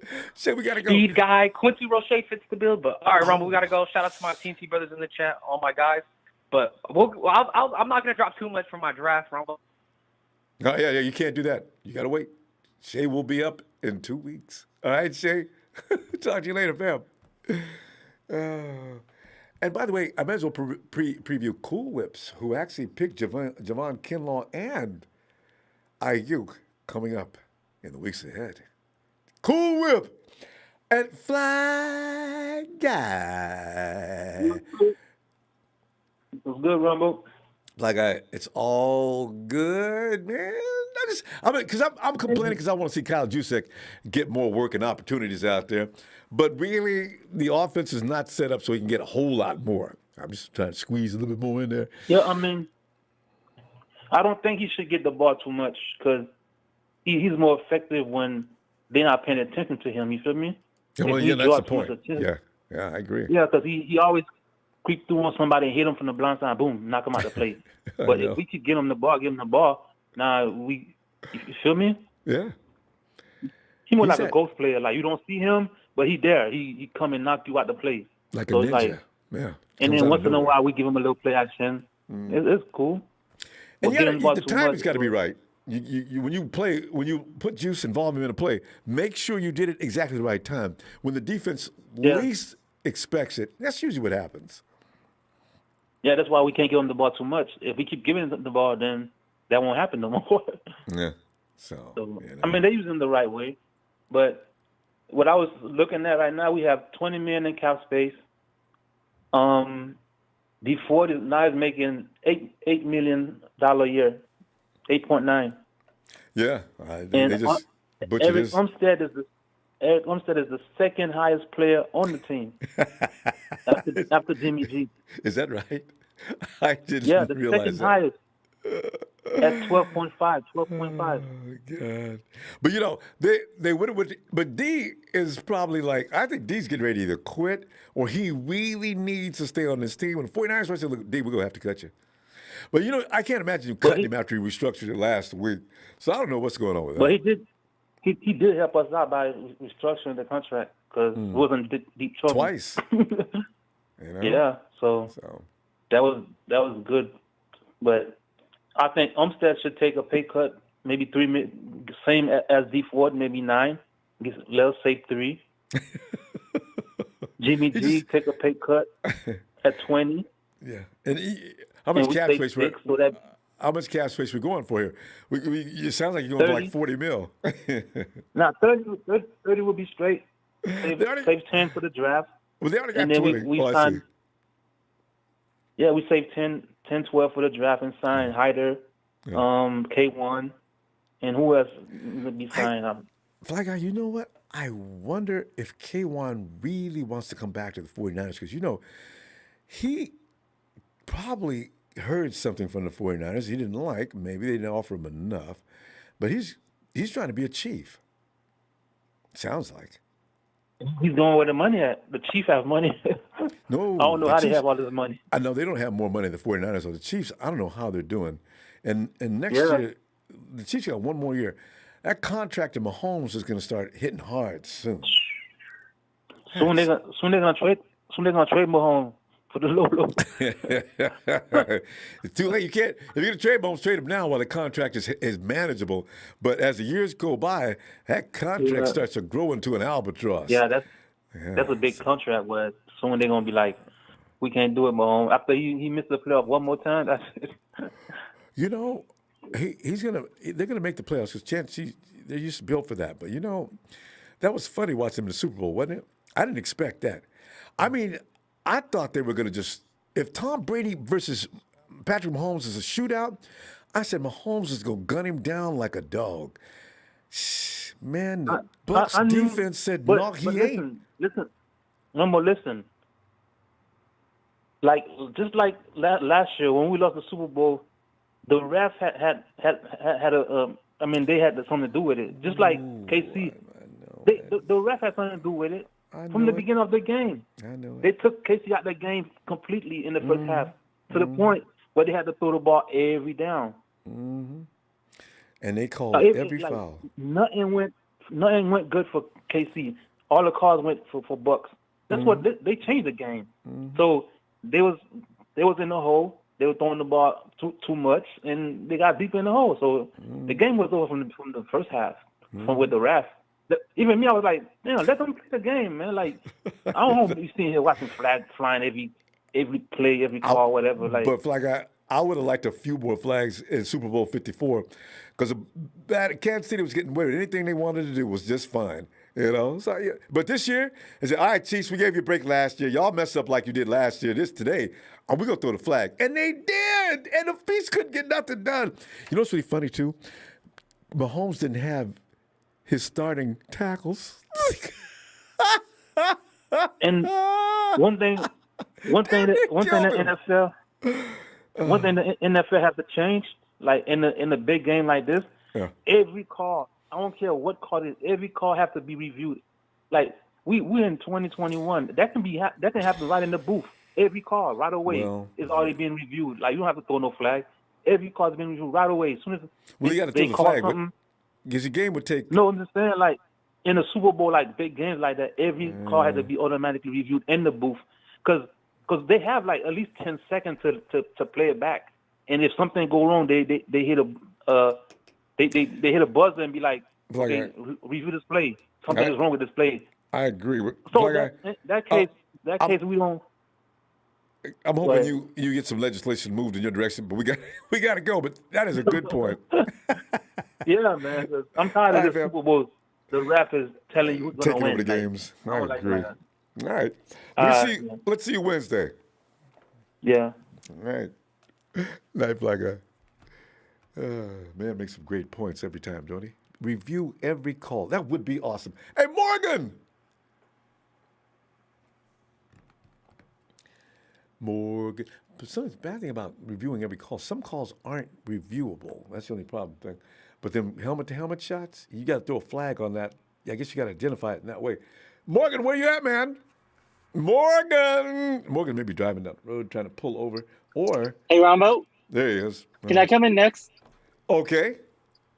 Yeah, I'm almost done. I'm almost done driving. No problem. And there he is. We go out to the blue waters of Hawaii. My Tony! Aloha, Ronbo. How you doing on this fine Monday? I know, right? You know, Tony, I'm doing all right, man. I'm out here campaigning for Juice and see if we can get him a couple more minutes of play every week. But, you know, it's when you look at the dynamics of Kyle Shanahan's offense, you know that Juice is going to play the role he's going to play, and that's the role he is supposed to. And that's when it's expanded, only on special occasions like the Super Bowl or something like that, when nobody's expecting it. I understand that. I just enjoy watching him play. Those Minka Fitzpatrick takedowns are fun. No, Tell me, what are you thinking? Just having Juice on the field makes things infinitely more complicated for the defense because they have to account for him. It takes, like a defensive play caller out of their game a little bit, knowing that you have that chess piece, that rook that can move, lengthwise and vertically if you need to. And, there were a bunch of plays this season where Juice was trying to be utilized, but wasn't able to be fully utilized. Case in point was that early pass that Nick Mullins missed, down the sideline. They probably would have gone for a big gain. And, had that play been executed properly, who knows, maybe the 49ers might not have been knocked out of playoff contention so soon. So, having him on the field is really just giving Kyle Shanahan one more wrinkle. And, people are, the NFL is moving away from, having a fullback on the field. And but looking at the way the 49ers can run the ball with interchangeable halfbacks, and then at the same time, those big flanker positions, both Juszczyk and George Kittle, who when they're on the field at the same time, we can run it down their throats, but they're also viable pass receivers. And so it just gives so much more flexibility to that offense. So I'm certainly happy that Kyle Juszczyk is returning it looks like for the end of his career here with the 49ers, which is fantastic. He's worth, I think, the money that we're paying. And he also might be one of those guys who farther down the way, he might be willing to restructure his deals if, the Niners ever get into, salary cap trouble. But sure, I don't know, Ronbo, looking at that new TV deal, I'm really liking the job that Parag did to get currently amazing. $20 million under the cap. And then next year when that cap's going to pop, and then looking down 10 years into the future, suddenly a lot of these contracts, like the one that Trent Williams signed, might not look so huge in retrospect. So that's exciting. Although it would be nice to have $10 million extra this year to go and get maybe one or two more edge rushers and another cornerback. But hey, I am excited about this free agency period. What do you think, Ronbo? I can't wait. I'm delighted as to what took place. I didn't expect as much as we did to get done. I was going along with everybody. We need to take Jimmy's money so we can get some money. I was like, partially thinking that way, but I knew that was insanity. The 49ers are not going to put themselves in a position where they can't sign people just because of Jimmy's contract, right? So I kind of felt like what happened may be possible, but I wasn't really sure. And also, we got Williams, we got Verrett. Tony, I thought Verrett was gone. Yeah. If you had told me 3 weeks ago that we were going to re-sign Trent Williams while retaining Jason Verrett and Jaquiski Tartt, I would have said you're smoking crack. Quite frankly, seriously, like I never would have expected that, and let alone to do that and then to still have $20 million of cap space. Well, we don't know actually after Kwaski's deal comes back, but so we'll probably have 15 or so million dollars after. Tony, Kwaski sold for the vet minimum. That's insanity to me. That man is worth so much more than the vet minimum. That is a disgrace. That is an absolute disgrace. Who's his agent? $6 Oh million my before. God! You fired the agent. Exactly right. God. That is absolutely nuts to me because he and Jimmy Ward, they're kind of interchangeable in the roles that they can do at safety. And so having them back, having Verrett back there, the coolest thing is, a lot of people are sort of poo-pooing the idea of running back the 2019 team. But I mean, granted, we don't have DeForest Buckner anymore and we don't have Richard Sherman anymore. But looking around at that team, the team seems to be pretty complete in similar ways that it was in 2019, with the draft still to come, with $20 million of cap space, still out there. So it's an exciting offseason, and I don't see how anyone could say the 49ers are losers. And honestly, the roster is balanced. You look at the Rams are top heavy, and then everyone else, there's a big drop off in between their elite three and then everybody else. The 49ers, everybody is in the same strata. We have the cap space. The roster is constructed well, and it's just honestly, it really is win now time, and it's exciting because we can do whatever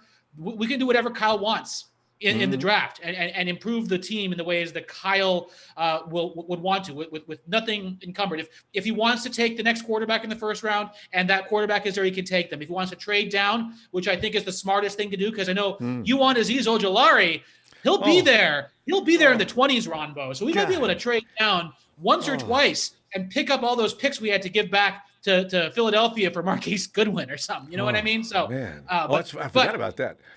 But all in all, Ronbo, this team is set up, and it's such an the Rams were laughing when they got Stafford, but our team will be able to play complementary football. The defense is stocked up. The offense is coming back with the left tackle and Juszczyk. And it's going to be a good offseason. It's been a good offseason. It's going to be a great year, barring injury. So, but we're due for a healthy season, damn it. Pardon my French. Please, a healthy season. And Tony, I look for Javon Kinlaw to take it up a notch. I really do. He's got that athleticism, and that big body of his can move. Did you see that Instagram video that he posted the other day? No. Well, I mean, the man is, he looks to be like a freak of nature, like bigger than a WWE wrestler in many respects. But he posted a video of himself, dancing and flexing with his shirt off. And I would not want to line up across from that gentleman because he would certainly beat me up, and I'm 6'3". So he's a fearsome. He's a fearsome individual. He is, and he's wide as he is tall. So that's a kind of a scary thing. When I seen him dive into the end zone with that ball that he stepped back and picked off, as you know, okay, you guys, everybody said he's no DeForest Buckner. You know what? I don't want to say too much, but you know what? He doesn't look like he's a fail. So I'm looking forward to what he looks like next year. Defensive line. I know I got to go, Ronbo, but I'm so excited to watch this new revamped defensive line play because they have more depth than they did in 2019. Granted, D Ford probably won't play, and we don't have a DeForest Buckner, but Kinlaw will take up double teams. DJ Jones will take up double teams when he is playing, and whomever is that speed rusher, and I think we're going to get one more before the season is done, is going to allow Eric Armstead to pick up more sacks, and Nick Bosa is coming back, and that's going to be a beautiful sight to behold. So good stuff, anyway. Tony. Big exclamation point on it. All right, I'll see you Wednesday. Aloha, okay. Ronbo. Hell yeah. Aloha, Tony. Good stuff. Hey, let's see if Morgan is now pulled over because the police have finished writing him a ticket. I saw John. How you doing, man? Oh, man. I'm in here. I'm thinking, man, I look at Juice's situation. I say, oh, God, we could incorporate Juice in more stuff. There must be something else he could do to make things even more difficult for the DC. Like Tony pointed out, if Juice is involved just a tad bit more, it ruins the DC's train of thought. As he says, you can move that rook all over the board. He can move lateral. He can move him up, move him. It's just that's what he is. He's that part of the chessboard that you can just move all over the place. Yeah, because you gotta have your defense keeping an eye on him, and even if you don't give him the ball, just having him there confuses the defense, and it opens up somewhere else, or he gets wide open. Yeah. I think DC's calling timeout constantly. I guess call timeout. Why?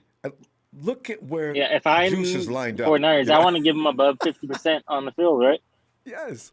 Because what is he like? He's 40? Usually on the field for about 40%. I try to get him to 50 to 60%. You might see more this year. I think Kyle's ready. See, because you know what, Morgan? Here's the thing, and tell me if you agree with this or not. A lot of people think the progression of the offense is just about Jimmy. They don't have the wherewithal or the intelligence to realize. I don't want to insult anybody. They didn't have a lot of guys. Like, there's so many new people every year on that offense. The entire offense, and it's been shifting every year. When you look at all the wide receivers that we've had go and come, when you look at the running back situation, when you look at the offensive line shifting, our offense hasn't looked the same once at all. No, it's not. It's about. I think this will be the first year our offense is even close to looking the same as it did before last year. 2 years in a row. Right. Exactly. Yeah, I think with the same 2 wide receivers with Mostert and Jeff Wilson there. I think it's the first time since they've been here they're going to have a little bit of continuity with the offense. And he's been steady. It's George, Jimmy, and Kendrick, and Kendrick's gone. Oh, and one thing with this, the comparing Jimmy Garoppolo to D Ford. D Ford can't play anymore. Jimmy's doesn't have an injury that says he can't play anymore. D Ford can't play. If D Ford could play, I'd want him back in a second. I would too. So we're not. It's not a comparable thing. You can't compare D Ford and Jimmy Garoppolo's injury history because one guy can't come back, and the other guy is ready for week 1. And, and you know Jimmy's ready to roll too. I'm hearing all this BS about my ability to play football. I wouldn't it be funny? He never says anything, and he has that expression on his face like he's oblivious to everything. I think he knows a little bit, but I don't think he's reading it. I think he knows fans are talking their trash about him, but I don't think he reads into it. I don't think it bothers him. I'm glad he's got those guys in the room. Yeah. I think he's got those guys in the room. He tells them. They tell him he's great, and he believes them. So. Well, the thing is, all his guys go to bat for him. If somebody's saying something about Jimmy, reporters, something, you don't want to mess with Jason I've never seen George. anything like it. They will come at you. I'm so proud of when they do that. It's to the point where Stephen A. Smith. It's to the point where Stephen A. Smith, he's like, I know he's coming back because all the guys always tell me he's coming. Like every time I try to talk crap on Jimmy G, all his guys are coming at you, just growling at me, coming at me. So he knows. Everyone knows Jimmy's coming back. There's no one out there that they could get to replace him. To begin with, I don't think. I'm going back and forth with the restructuring thing because I don't know how much money we have from day to day. I feel like it goes up and down every day. But I mean, if we have $20 million, why just say, "Hey, Jimmy, this is really a year for you. If you take off this year like we know you can, we'll restructure. We'll give you a new contract, but you got to play well." So I think he'll do. But, so funny, Morgan. You know how every player does. Their contract year is always a stupid. Watch Jimmy. One of their best years, and then everybody, Morgan, what's everybody gonna say? The only reason he's playing so well is because it's his contract year. His contract, yeah. You know what? There's nothing they can do that's gonna. People don't like him. They're never gonna like him. We can win the next 4 Super Bowls. I still don't like him. We need an upgrade. You need an upgrade on your damn brain. God.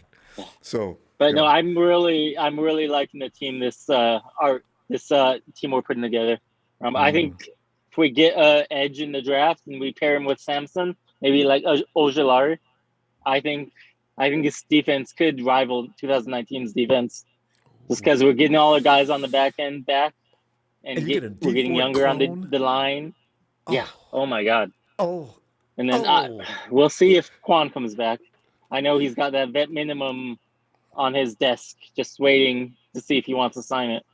You talking about Quan who? Alexander or K'Wan Williams? K'Wan Williams. I'm sorry. Yeah, K'Wan Williams. He's not going to sign I for know. a vet minimum. They got to give him. They got to do better than that. Because Kansas You City's would just think the same thing about Tartt, though. No way he would sign for a vet minimum, but I know it's the year for it.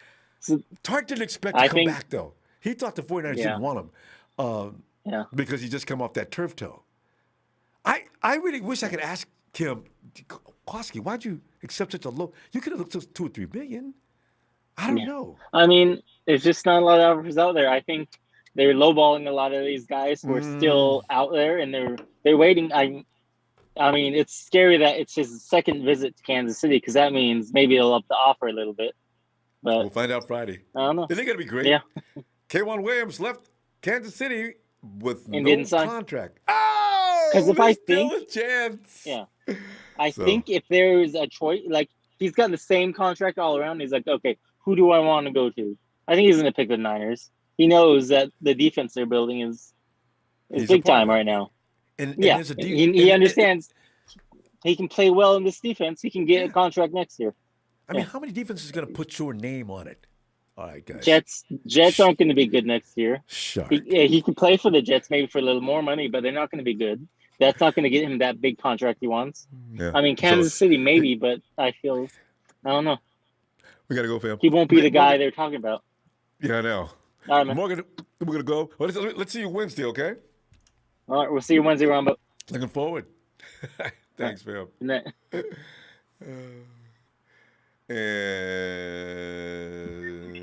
Jay, come on in, Jay. Ronbo. Jay, ma'am, I'm wondering, Jay, if we can get Juice a little more action. Because instead of calling him Action Jackson, action Juicing. But so funny, Jay, understanding the game as we do, Phil pointed out, as Juice is being utilized to a large degree as a fullback as it is, you really can't expand much more than he's doing. And I realize that's true. I just want to see if Juice could stress out a defense, especially a DC, even further. You know what I'm saying? Oh yeah, I understand, but nah, Juice good in the role he doing. Yeah. He studied. He a great blocker at a point of attack. He know the offense. He a great catcher out the backfield. Juice was so. Yeah. And hey, we ain't got no second tight end. Number one, and number two is. Because Ross DeWillie, he ain't nothing for real. He is solid. He is solid. You know, he is solid, but he ain't. He's serviceable. But he's not gonna have the DC staying up all night trying to figure him out. You know what? No Jordan Reed. Jay, they got $11 million. Can't you give Jordan Reed $1? I mean, I think they should. Nah. Yeah. You know what I'm they stretch it out and wait and then sign up for the vet minimum. This is business, huh? Business. Yeah. That's what you got to do. It's just how they go, and they keep talking about. Look, we're gonna draft a receiver. Probably. First, third round. In between the first and the third round, in between one of them 3 rounds, we're gonna draft a receiver. And don't be surprised if Jada Waddle slips number 12. We get him if Kyle Pitts ain't there. And the thing is, because Kyle is still looking for his elusive, dominant, and it could be Ayuk, but Kyle is still looking. Yeah. Because there's no Julio. And Debo is not really reliable or staying healthy. You know what I mean? And then he do get nicked up and injured because his style. Yeah. So, so we really ain't got no depth at that position. And I also seen by the players they bring in, we're gonna draft. This is the year we get another Joe Williams, but hopefully one that work out because they're gonna draft a running back. You think so? It may be in the 4th, 5th, 6th rounds, but we're gonna draft a running back. You can't wait too long. Well, running backs, they're going to be dropping, like running backs that would have went in the first round 10 years ago, could be dropping, like you're saying, 3rd, 4th round. If they could bring Najee, Nah, I think they brought, what's his name? Herbert from Oklahoma State and Pookie Williams from Kansas. I like both of them. They brought both of them in the talk. And, because the two running backs that we got now on 1-year contracts, so they're gonna want to have the running back to lock up long term. Did you say Pookie? Any brother that's named Pookie? Williams. Yeah, I gotta see him. You know. Oh yeah, he a little small dude. He can catch out the backfield. He's fast. I gotta check. Yo, he definitely. I gotta check that out. Hey, But Jaquiski I T. also wanted to say, Well, go ahead. yeah. Oh, I love it. I love Jaquiski T signing. Bring him back. When we had him, we had the #1 pass defense. I know, right? Jaquiski don't get no love though. But you know what? That game we played against the Saints would not have been that high stress had Jaquiski been in the game, because Marcel is not going to work against a guy like Drew Brees. But if Jaquiski was there, you know, Jared Cook would not have been cooking like he was cooking all day. So I said, you know, somebody got to do something with Jared Cook. And then, hey, Jay, we have to thank Keller Witherspoon, if for nothing else in his career, for knocking the bejesus out of Jared Cook to the point he couldn't continue. Oh, yeah. Oh, yeah. I just wanted to say one more thing, Rambo. You know what I mean? All this cuddle Jimmy love on here. And, you know, we not loyal fans, 49ers, because we don't love Jimmy. Look, we always looking for an upgrade. We ain't crying over Kendrick Bourne leaving it. And check this out. When Alex Smith took us to the NFC Championship game, only a game less than Jimmy, the next year we asserted Kaepernick went to the Super Bowl, and that was it. And got rid of I ain't hear nobody crying over Alex Smith then. Then it was. Oh, Jay, how'd you forget that? Same thing now. There was all kind of social media wars about that. But Kaepernick had a great year. So you know it was hard to get mad. Yeah, he came in, gave us something different, gave us another level of quarterback that Alex Smith couldn't have. And that's all we saying with Jimmy. You know, we ain't saying Jimmy's not a good quarterback, but we just need that next level of quarterback. You know what I mean? And you know what? I hope they find one in the draft. They don't want paying a whole lot of money. Get one in the draft that knows what he's doing. Let him learn the system. Because they ain't gonna get. Go ahead. I'm sorry. If one don't fall down to him at 12. They gonna wait on Deshaun because they still because Jimmy on a year-to-year contract. Let me tell you something, Jay. Anybody want to put money on this? Deshaun is done with the 49ers. They'll never touch him. With that kind of situation, unless all them women say, we were just playing, he didn't do nothing, as the only way. You know these people, they wouldn't talk to AB. They got rid of our linebacker for just being with the woman that they thought he messed up. There's no way. Deshaun, the chance of coming to San Francisco is 0 and none. Rambo, it's different levels for different folks. You know what I mean? You know, sometimes, you know, we all see it in life for you. You know what I mean? Yeah. Some people on a different standard, you know, that you can get more and get your level of, you know, a better level than everybody else. You're going to take that chance more times than less. The PR nightmare, I guarantee you it's not going to happen. But anyway, we'll see. That'll last for 1 year.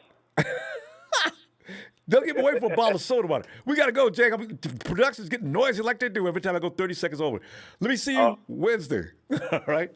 Already. Appreciate you, Rambo. Appreciate Productive too. Tell them we love them out there. Keep up the hard work. All right. Thanks, bang, bang, not a gang. Let's get it. It ain't over for this time. Watch what I say. Be careful out there, Jay. Hey, blow away, Jimmy haters. Watch where you're going. I'm sorry.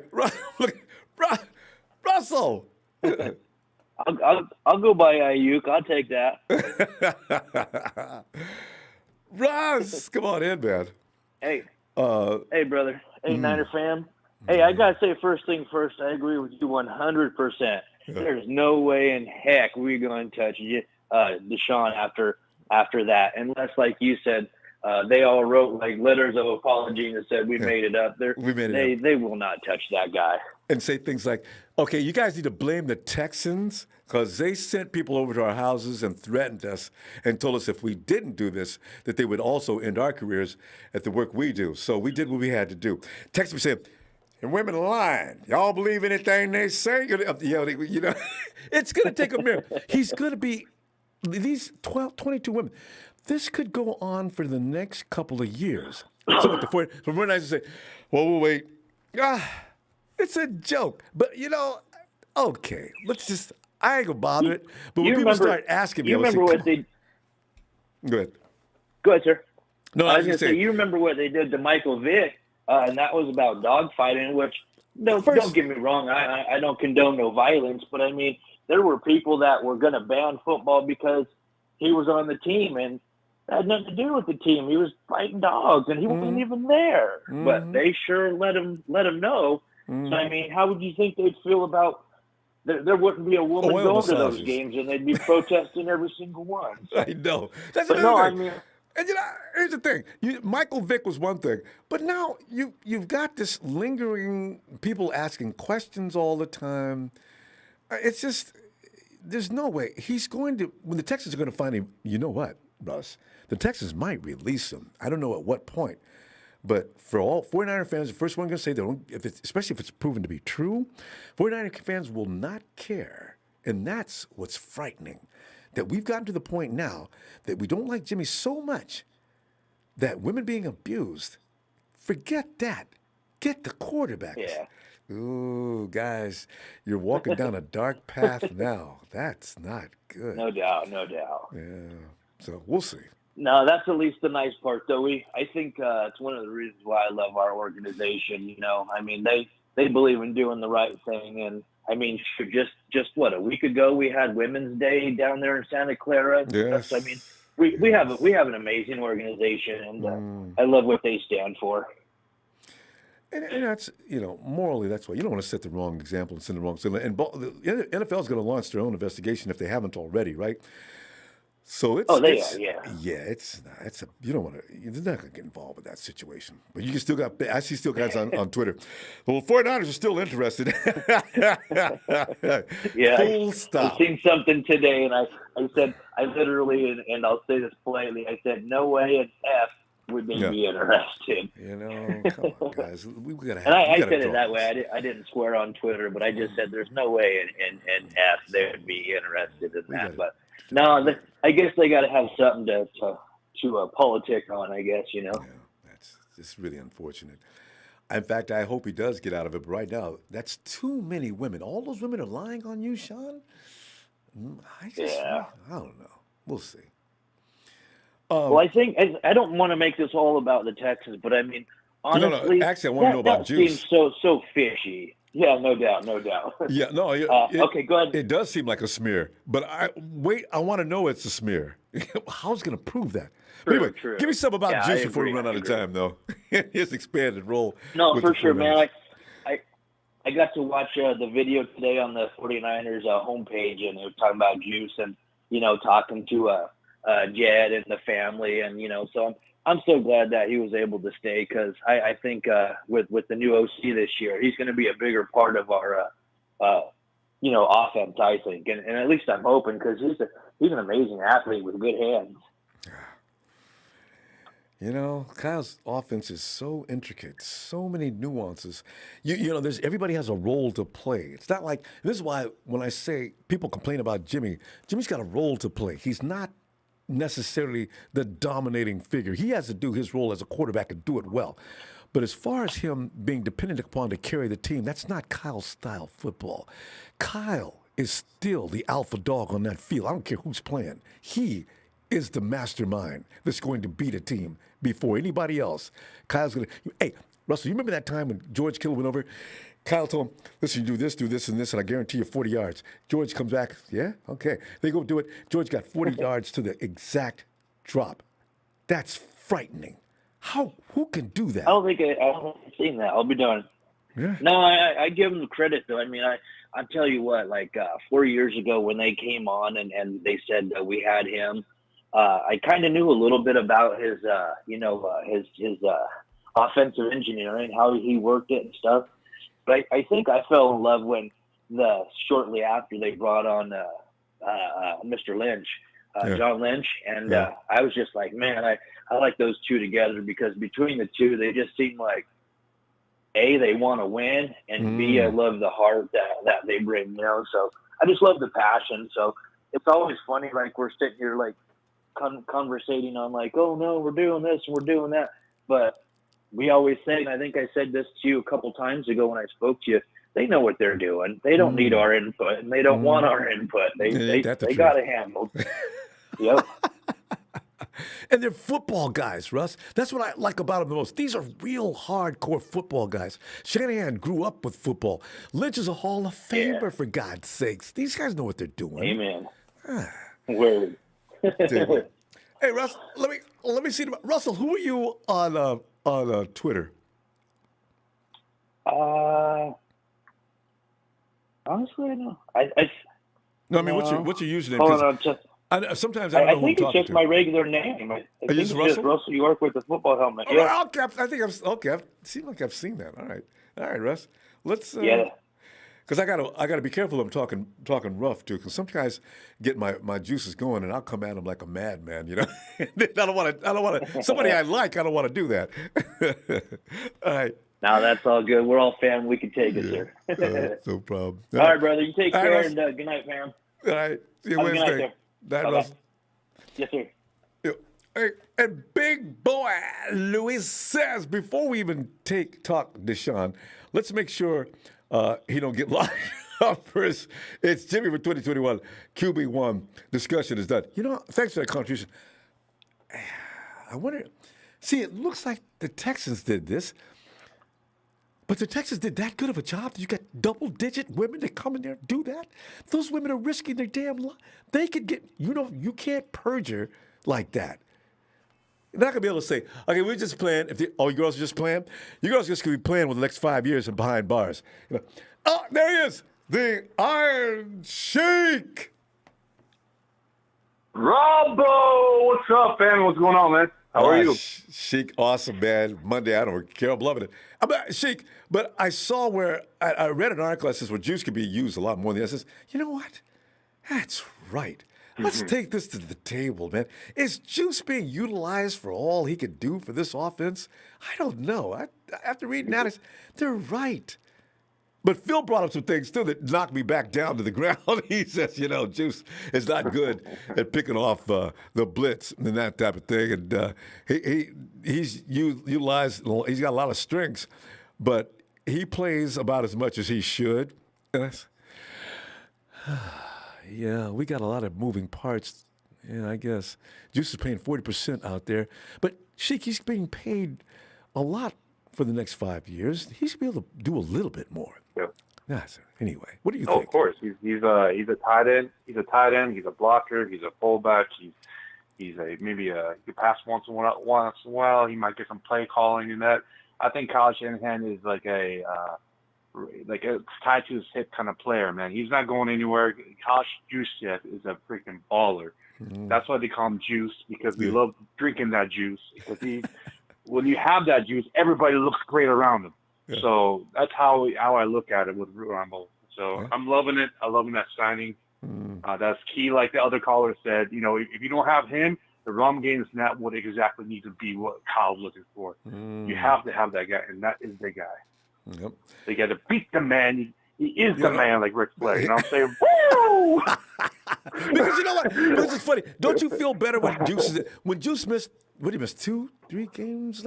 And Ross Dwelly did a good job, but you feel a little uncomfortable because Dwelly's he's okay, but he's not Juice. So I was really nervous. No, it's not. So and then I get it. Go ahead. Go ahead. No. Go. What are you gonna say? Well, and then Jaquiski comes back, surprise, and I thought Jaquiski was getting $6.5 million, and he comes back and he signs for the vet minimum. I was surprised. Loyalty, Ronbo. Those guys you want the crazy thing about it, Ronbo.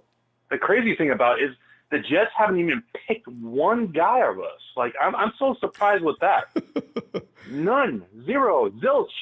Like what? Like I guess the reason why I'm hearing, I don't know if it was Tartt that said it or somebody else said it. Tartt was the one that said it. He said in his interview today, he's like, The reason why I didn't pick me up because you have a similar type of player as I guess the player's name is May. It's similar type. That's why I didn't grab him. Yeah. So that's why. But the Juan Williams, he's still sticking around. And all the Jimmy G haters. Right. And then all the Jimmy G haters. I'm going to bring it out again. I thought we didn't have cap space. We got $20 million. We signed almost everybody. What are you talking about? We don't got to cut Jimmy G. That's $24 million. Well, guess what? We got 20. And we got this Paul Williams, and you can bring another guy in if you like. What are you talking about? Hey, and address Hank. Hank said, if we can't sign Fred Warner because of Jimmy G's contract, I'll never forgive him. You know, Hank, you know what? Listen, Sheik, and the 49ers know what they're doing. Yeah. There is no way in hell that Fred Warner is leaving this team. And for this, just an excuse to attack Jimmy get a grip. My goodness. The loyalty is in the team. Everything is all in place right now. We got our defense. The linebacker coach becomes our defense coach. Yeah. Fred Warner is not going anywhere. Dre Greenlaw is the guy right next to him. That's a 1-2 punch right there. Al-Shaair Aziz, I like him. He's actually a really good player. With 3 guys going right and they're building a linebacker, you'll get another one in the line. And that's what we do. That's what we have Peters for. He finds those guys down in the roughs in the later rounds. He's good. So it's exciting. My God, he's good. Peters, you know what? He can't leave. I'm glad they must give him a raise. I think they changed his job title. He's got to be GM John Lynch and what do you call him? President. He's got to get. You got to have a title. He's a vice president right now, but because I mean, you know. Yeah, but he needs to be promoted. I think Lynch next year he should be like a president role, and then Peters takes a GM role. And then whatever they've got in the scouts right now, they're improved because they're being looked at as well. They're going to be upgraded and take over like a assistant GM or something like that, or whatever their title is going to put. But let me just say this, Ronbo, this is very interesting. This is why all of us loyal faithfuls, we all love being a 49er fan because we do it right. We did it back in the day. We still do it right. Yeah, we missed the hiccups around and around, sometimes, whatever. We won't talk about that no more. But guess what? We got 9 picks, and Seattle has 3. The Rams have, what was it? I didn't even know the Rams barely have it. Right. They have 3 picks, Ronbo. What are you doing? Like, they have a depleted team. Traded away all your draft picks. Right. And you have a Kello Weatherspoon saying he's going to be the #1 shutdown corner. Okay. Please. Because it's going to be fun. Because Griffin left. That's right. Shaquille. God, that's really. It's gone. Dunbar's a free agent too, Ronbo. That cornerback situation, Dunbar's a free agent. He's still not signed. All they have in the secondary is Jamal Adams and then the other safety. I forgot his name, but he's good. I'll give him that. But the corner situation is in the shambles. Their D-line's in the shambles. God. And they weren't that good against the pass last year. Right. Yeah, what? No, I'm just laughing. We're going to run out of time, though. Yeah. All right, I got you, Ronbo. But before I go, like that song, like different area codes, that's what Deshaun Watson's doing right now because he's just counting a lot of. I'm not going to sing the song because, we got kids watching. So, Hayden, shout out to Hayden. It's been a lot for Ronbo Sports. Follow all platforms. And we're like, 20, 30 days until the draft? And shout out to Ronbo Fan Club and TNT. And shout out to the production of Ronbo Sports. Thanks, man. Good night, guys. You the man. Okay. Talk to you later. Oh, God. And we go now to Video. Yeah, how do I follow that up? Golly. I tried to get a drum roll, too. Shout out Emilio!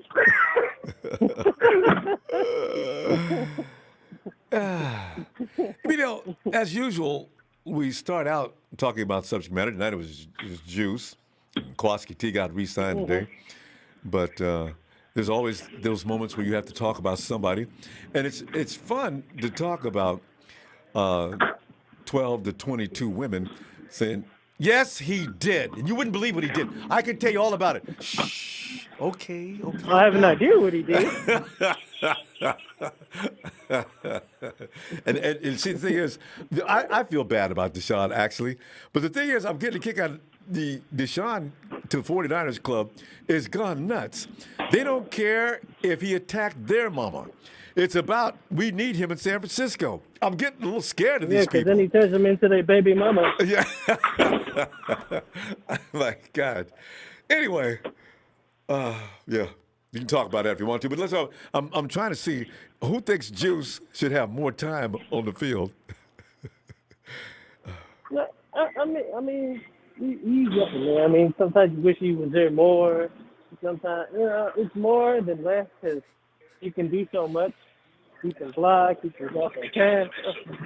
It's a 50-50 thing, but, they use him. Saying they use him. If everybody else is working, he doesn't use them. When other things are not working at times, he uses them. Yeah. So it's like he can get the team going. So he's kind of a secret weapon that we have, when he's working, not working. So it's I kind of like the way he is. I mean, sometimes, it would be nice to get more out of him. Mm-hmm. But at this point, like I said, I like him where he's at because, like I said, sometimes he's there for help when we can't get nothing done, or for a trick play, whatever, he goes out and then he does what he does.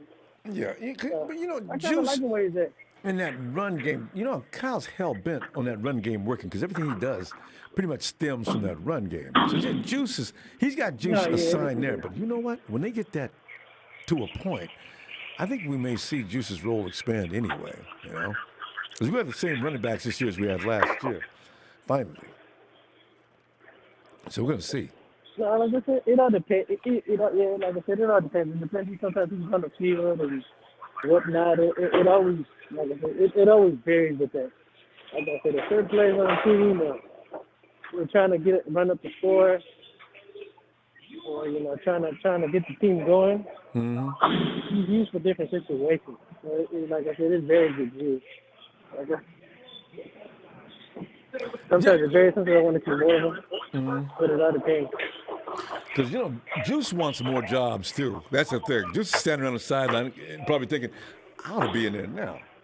I just wonder how antsy he gets on the sideline. He's a patient dude. I mean, I can't imagine him getting mad, but he probably thinks he can help out a little more. No, you could tell sometimes he gets antsy. He wants to be out there. He wants to contribute. So you can tell when he's out there. He's hyping the guys up, Basically, he does what Sherman was doing on defense. He has the guys, him and Kittle were doing it. Him and Kittle hype up the guys on offense, and Sherman was doing it on defense. Sherman on defense, yeah. Warner's starting to get into that, too. But Warner's more so on the field, barking at people. I don't see him on the sidelines much doing that. No, it depends. It depends, like, where you're at. Like, if he's on the field trying to hype guys up, he's out there. But mostly on offense, you can do it, but it's just, you also got to pay attention to what's going on, what the call is, if you got to pick up your block, and, do what you do. It helps. The offense they only do it when, like, after the play, when they have to play that drill. Like, on defense, you can do it great because it helps out distract the offense on the other team.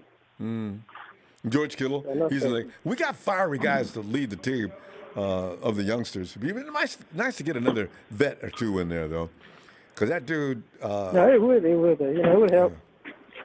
I do see Amendola somehow ending up, him and Wes Welker, standing over there running classes on how to play the slot and be a wide receiver, period.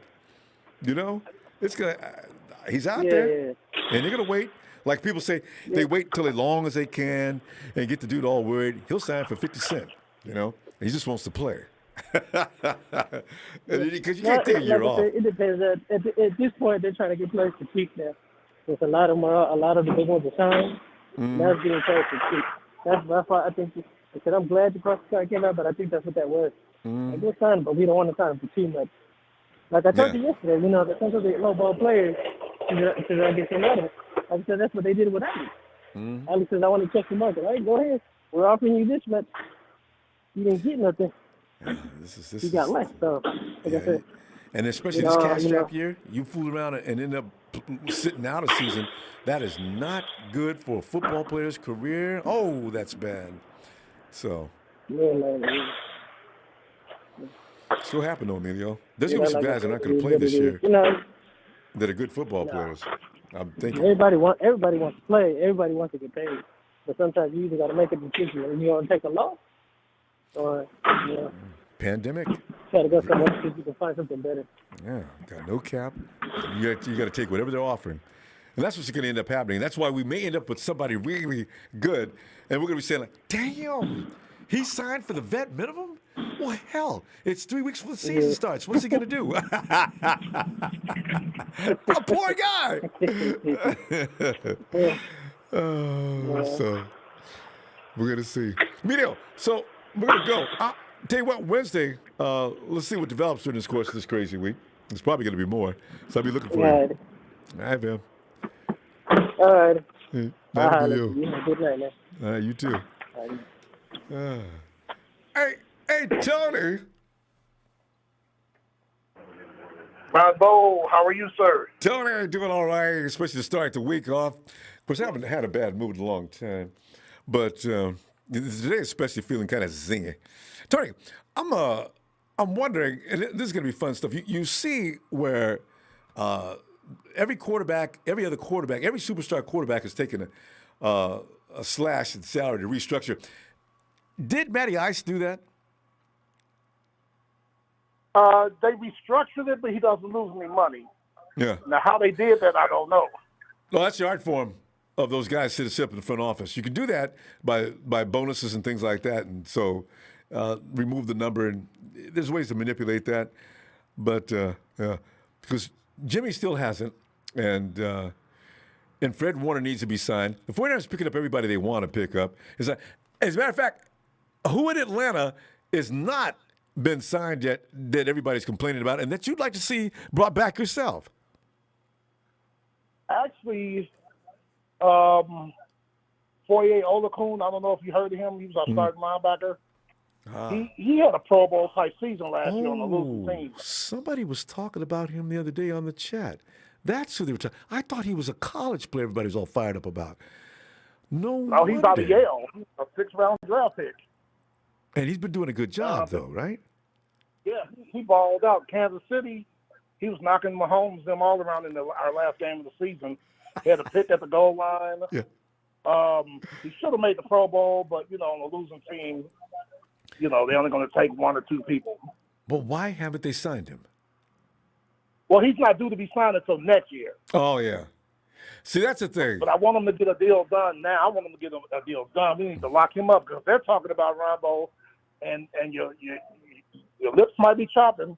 They said, well, if we got to sign Olakun or Calvin Ridley, it's going to be Olakun and let Ridley go. I'm like, oh, no. And Ridley's a bad boy. This dude must be some kind of good. Yeah, but they got Julio with that $23.5 million still under contract. Ridley there, and so it's either Ridley or Olakun. What we gonna do? And they talking about trading Ridley next year, so I hope not. I like my Alabama. How old is Julio? Julio just turned 32 in February. So he's got another year or two. Okay, because him and Ridley, that's a mean combo. But you know what?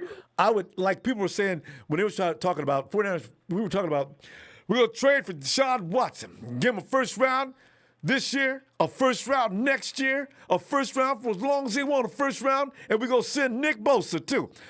I said, somebody grab that dude and throw him out the window. You know what I'm saying? I'm going to give up all that and Nick. No, I'm not. And the 49ers pretty much said that is not going to happen. So, Yeah, absolutely. You don't want to mortgage your future. Especially a guy that defines your defense like the guy you're talking about now. No. So, I'm not, I'm not sure if any... to make him a 49er for life. Oh, yeah, he's going to be expensive, though. Ain't no lie. If he comes in, because the Bosas are not... that knee, everybody thinks he ain't going to be the same. Y'all know what? He had a knee injury before he came to us. And did you see anything wrong with him? The Bosas seem to know how to handle this kind of thing, apparently. And plus, he probably rehabbed with his brother training. You know what I mean? Yeah. Closeness. He's got his father. He's got his uncle. All his first-round edge rush and draft picks from way back. This is just what the Bosas do. You know, so if they get hurt, yeah, they know how to come back. Nick already said he threatened everybody already. I got something special. I said, what? What does that mean? Oh God, come on, Nick. You know what, Ronbo? I was surprised in 2019 in the comeback when we came back and beat you. I was surprised that our offensive line held up as well as we, even though we had first rounders all across the line too. I was worried in that game. We did pretty good against y'all that game. And you really did damn good. And you know something else about that game too, Tony? If anybody knows what Kyle's cooking, it's Dan Quinn. I didn't think about that till later, but Kyle seemed kind of laid back off the pedal at times because he knew Quinn probably knew what was coming. They looked almost vanilla in their attack in that game, and Matty Ice. The announcer said that too. Yeah, and you know something funny? The fact that Matty Ice was running out the pocket. See, because the 49ers were famous that year for being abused by quarterbacks running out of the pocket. Unlike last year, when we weren't even that good of a defensive team, quarterbacks running out the pocket could get seriously hurt, and they did. Kyler Murray, scariest guy out of the pocket in my book in the league. Lamar is scary, but Kyle can zero in and hit a receiver in the face with a ball 30, 40 yards downfield. Lamar can't do that. Kyler can take off and leave you standing there. He scares the bejesus out of me. The 49ers damn near killed him in that last game. Had him stretched out. That's the thing about Matt Ryan. Matt Ryan can run and get out of the pocket when he has to. And people don't give him credit for that. He did that. Matt Ryan can move. Yeah. But I just hope this draft, man. I hope we can get some players. I hope we trade because we hadn't did anything free agency because we don't have the money. We got to trade down and get these picks and get some defensive players. You go. Defense wins championships. Tony, we're going to go. Hey, Tony, I'll be back Wednesday, and we can come on. I love talking general football with you, fam. Tony's fam now. Me also. I love talking to you too, sir. All right. Wednesday. Talk to you Wednesday. Have a great day. Take care. Night. Yes, yes. Yes. If you've ever been in a black church, that's the women in the black church. They just break out. Rev be preaching, and some woman, yes. Listen, I know this. You've never enjoyed life until you went to a black church where they're singing. It's better than going to a concert. Some voices in there you wouldn't believe. Oh, hey, I want to get Coach, because Coach did say, he says, Ronbo, go back and watch Josh Rosen's college film. He looks better than all these kids, these coming out in this draft. Arm, check. Mobility, check. Intelligence, check. Understands pro systems, check. Coach brings up a great point. There's going to be a lot of pissed off people because, and mainly the pissing off is going to be stemming from the fact that the people really do not like Jimmy. They're looking for a quarterback to come in and save him like he's going to be the second coming of the Lord. But if they like Rosen, boy, there's going to be some upset people at the end of day 3. Here we are stuck with Jimmy Garoppolo now, Mr. Glassbutt. Well, he's going to probably get hurt on the first snap of the game, and we got nothing. You know, you people are setting yourself up. You know, if Jimmy, and he has a very good chance of surviving the whole season. He's got a great offensive line now, and finally, there's a second year of players being together. You guys are setting yourself up for some serious embarrassment, and I can't wait to be that guy that does it like ain't nobody else. I told y'all. Nah, no. Y'all running off on tangents of empty foolishness, talking like you never watched a football game in your life and you know about as much about football as you do tiddlywinks. So now you're sitting up there with egg on your face, and every bird that flies by drops a load on top of your head because you're a mark. So listen, enjoy Jimmy G and be quiet as we're going to the playoffs. Oh, I can't wait till that hour comes. Jimmy! Hey, Val, I'll see you Wednesday if you want some more abuse. And let's talk some football. Jimmy!